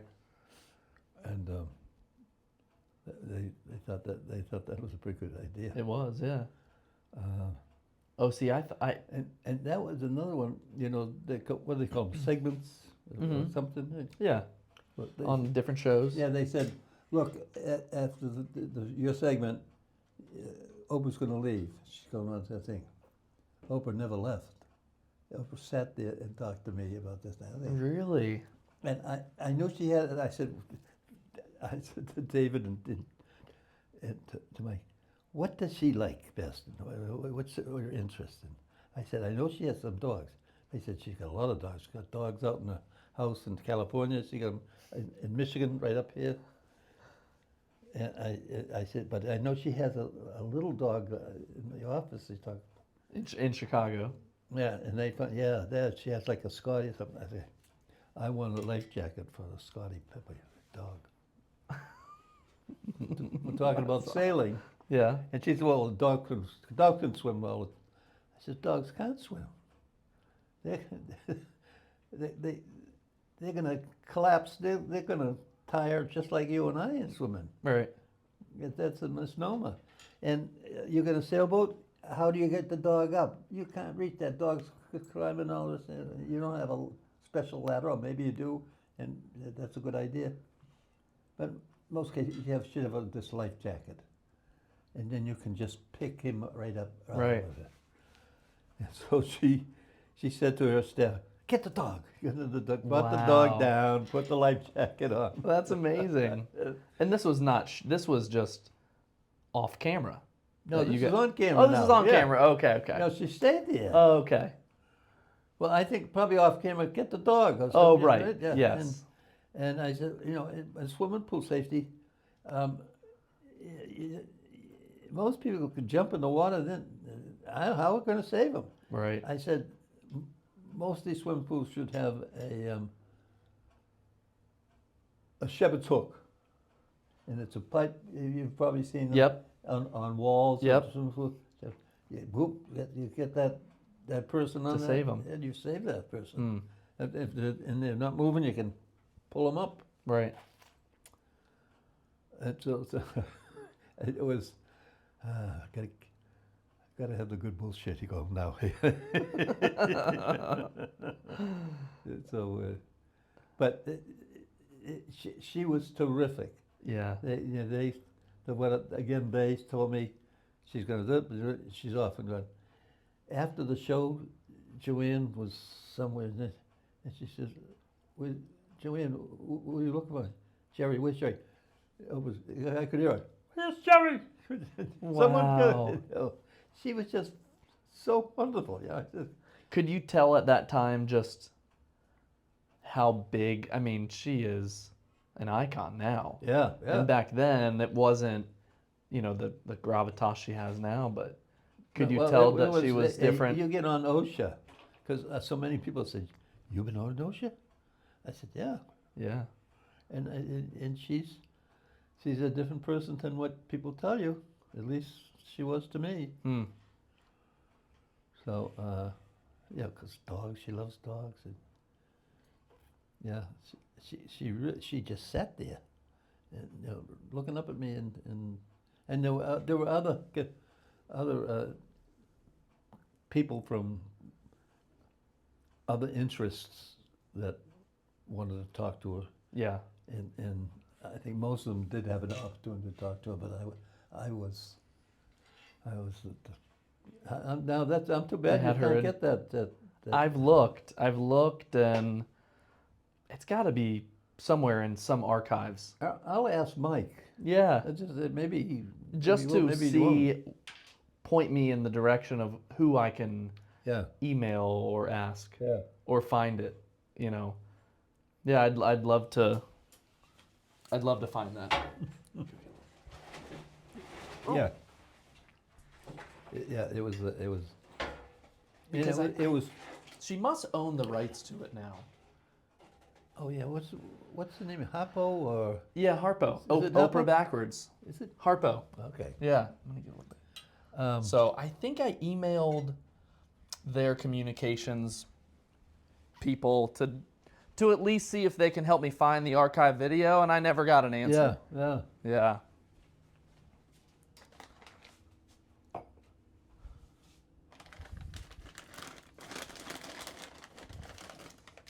Harpo.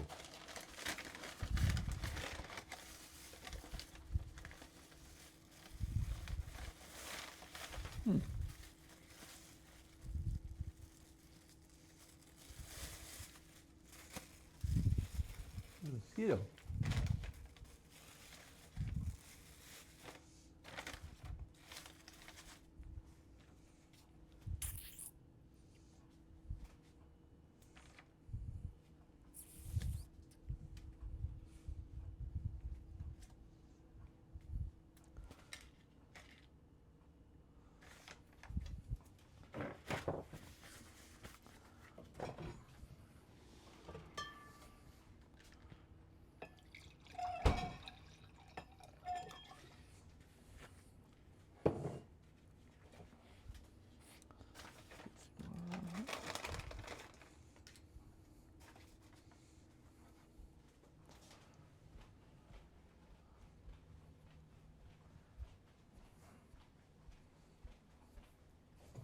We can just cut that out. Oh boy.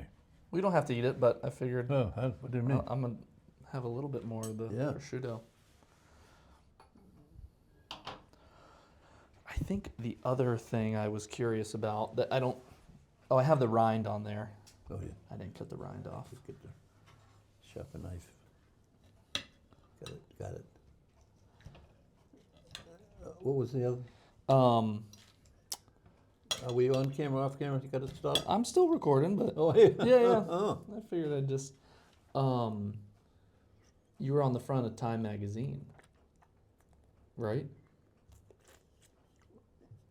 Wonder what? On the front of Time magazine. Were you on the cover of Time magazine? You have like you had that photo hanging up in the garage on the Cape.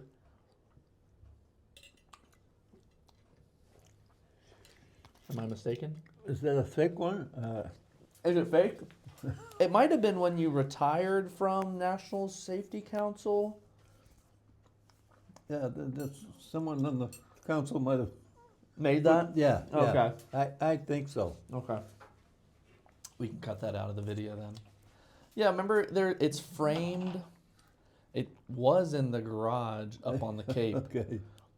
And it was your face, and I think it had a bunch of people's signatures around your face. Yeah. So Yeah. That was. when you retired for Yeah. National. that Yeah. Yeah. No. No, your dad's the only one who made time. Was he? Isn't that Or no, ESPN magazine? Or no, Sports Illustrated. What's Illustrated? Oh yeah, that's Mhm. right. When he played at Maryland. Yeah, right.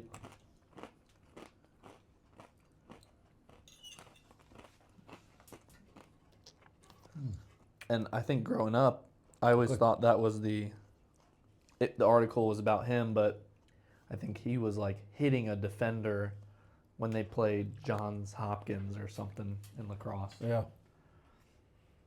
Yeah. That was a great action shot. Wow. Yeah. Yeah. He has that somewhere. That's framed somewhere.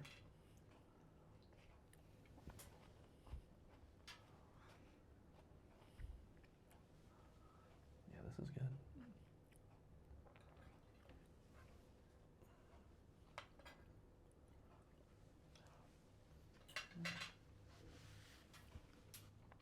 wonder if there were a few more. I think Uncle Kevin told me that at one point, this was more as like a side job, but you sold shoes? Yeah, I did. When was that? That was when I was working for the at the castle in Shirley Edna? at Christmas time. Really? Make a few more dollars. Was it at like the mall I or? fitted them, you know. I guess you don't have it now, huh? I think shoe stores have, you go and like get fitted. You go but- in there and you have someone there and they slide up they sit on it and they measure. So, Yeah. that's what I did.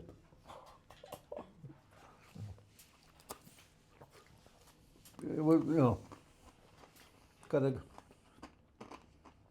we had to get a job at football or, you know. Right. Christmas present. You seem to have a really good work ethic. And I think a lot of the grandkids and even my aunts and uncles have that same thing. Mm-hmm. Where do you think you got that work ethic from? My father. Why is that? Bunky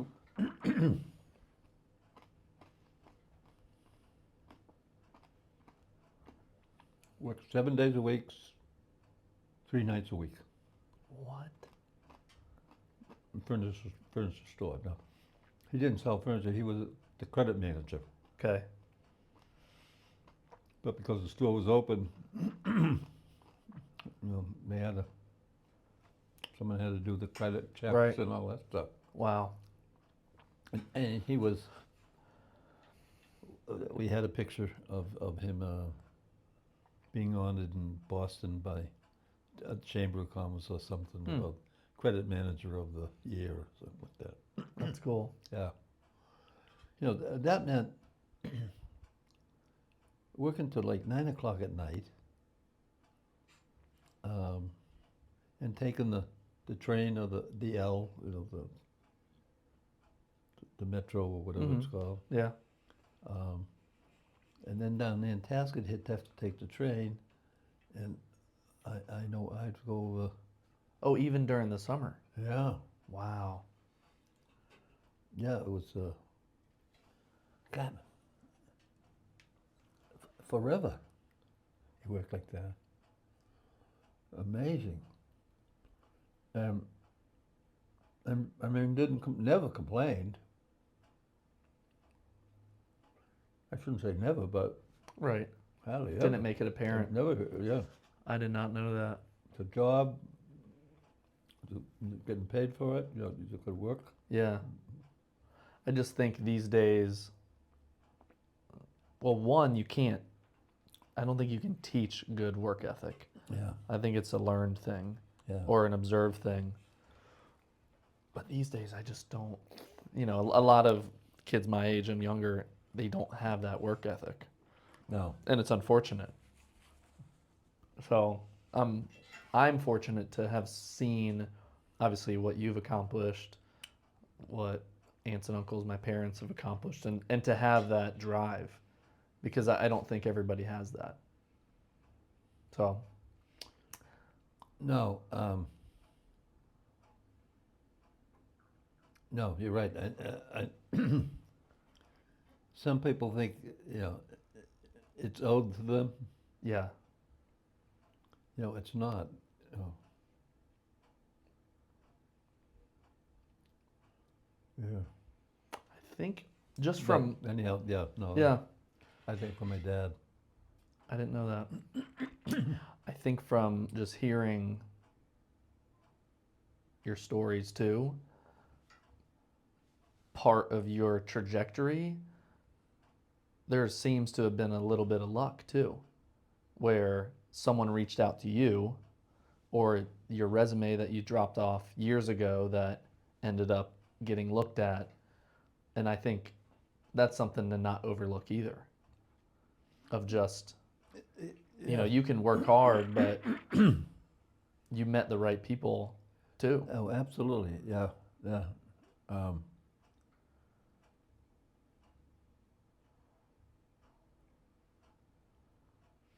you know, I'm trying to think.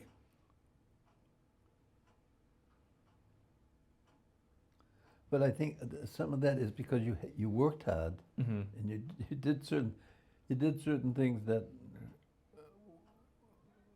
were overlooked or people, but they weren't. Yeah. And I just think that I think and getting back to what we talked a little bit earlier, you got to show up. Somehow you got to show up and and let people say, "Oh, that's who you are." Yeah. You know, yeah. Meet them face to face. Yeah, absolutely. Yeah. Press flesh, you know, and boom, hey, Shake their hand. thank you. Yeah. Yeah. Yeah, I guess it is. You get luck, but you're making your own luck. Yeah. Many times. Yeah. You are. Maybe, I mean, hey, are you wasting time? Probably not. You know, people may think you're wasting time, but Right. you're not. Hmm. You have a sense of this might work. You know, Mhm. it's worth an effort to put some effort into it. Yeah. Where do you think your faith has guided you through your life too? Oh.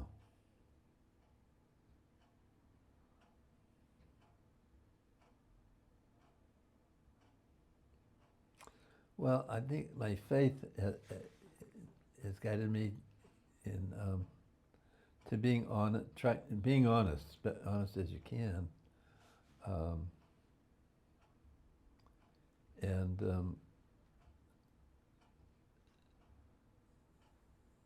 mhm.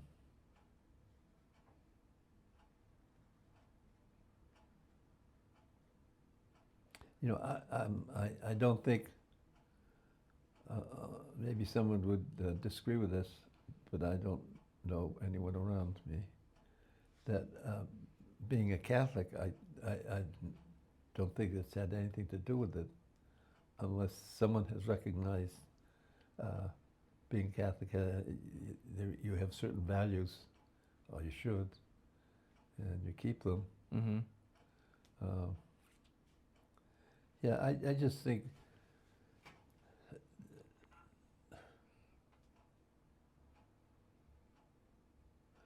you know the golden rule of treating people the way you'd like them to be you to be treated, Mm-hmm.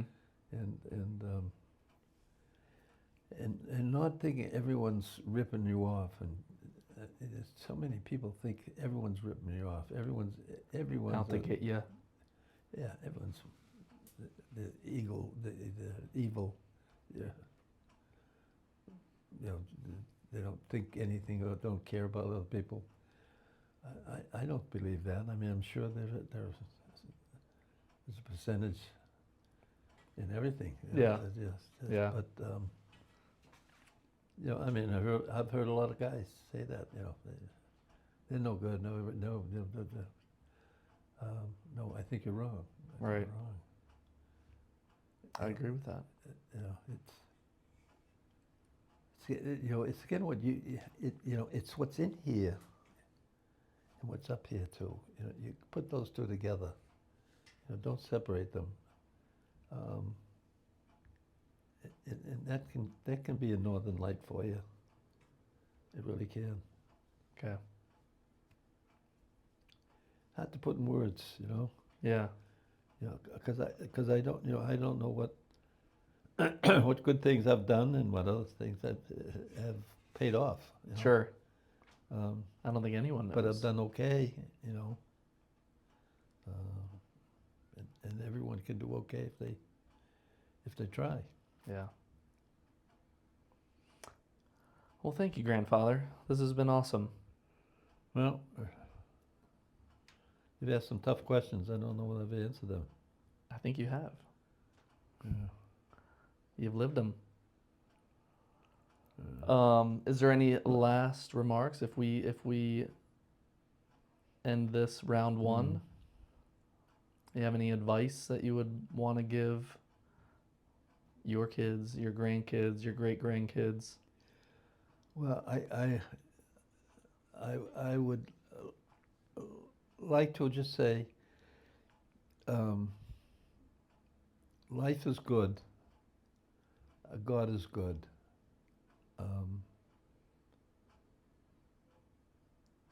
You're not going to be handed everything in life. You're going to have to work for it, and that doesn't mean life is not fair. It is fair. You're going to find some things that don't seem right, but I think if you just inwardly look to see, hey, if I work hard and I do what is right, I'll probably be okay in this life.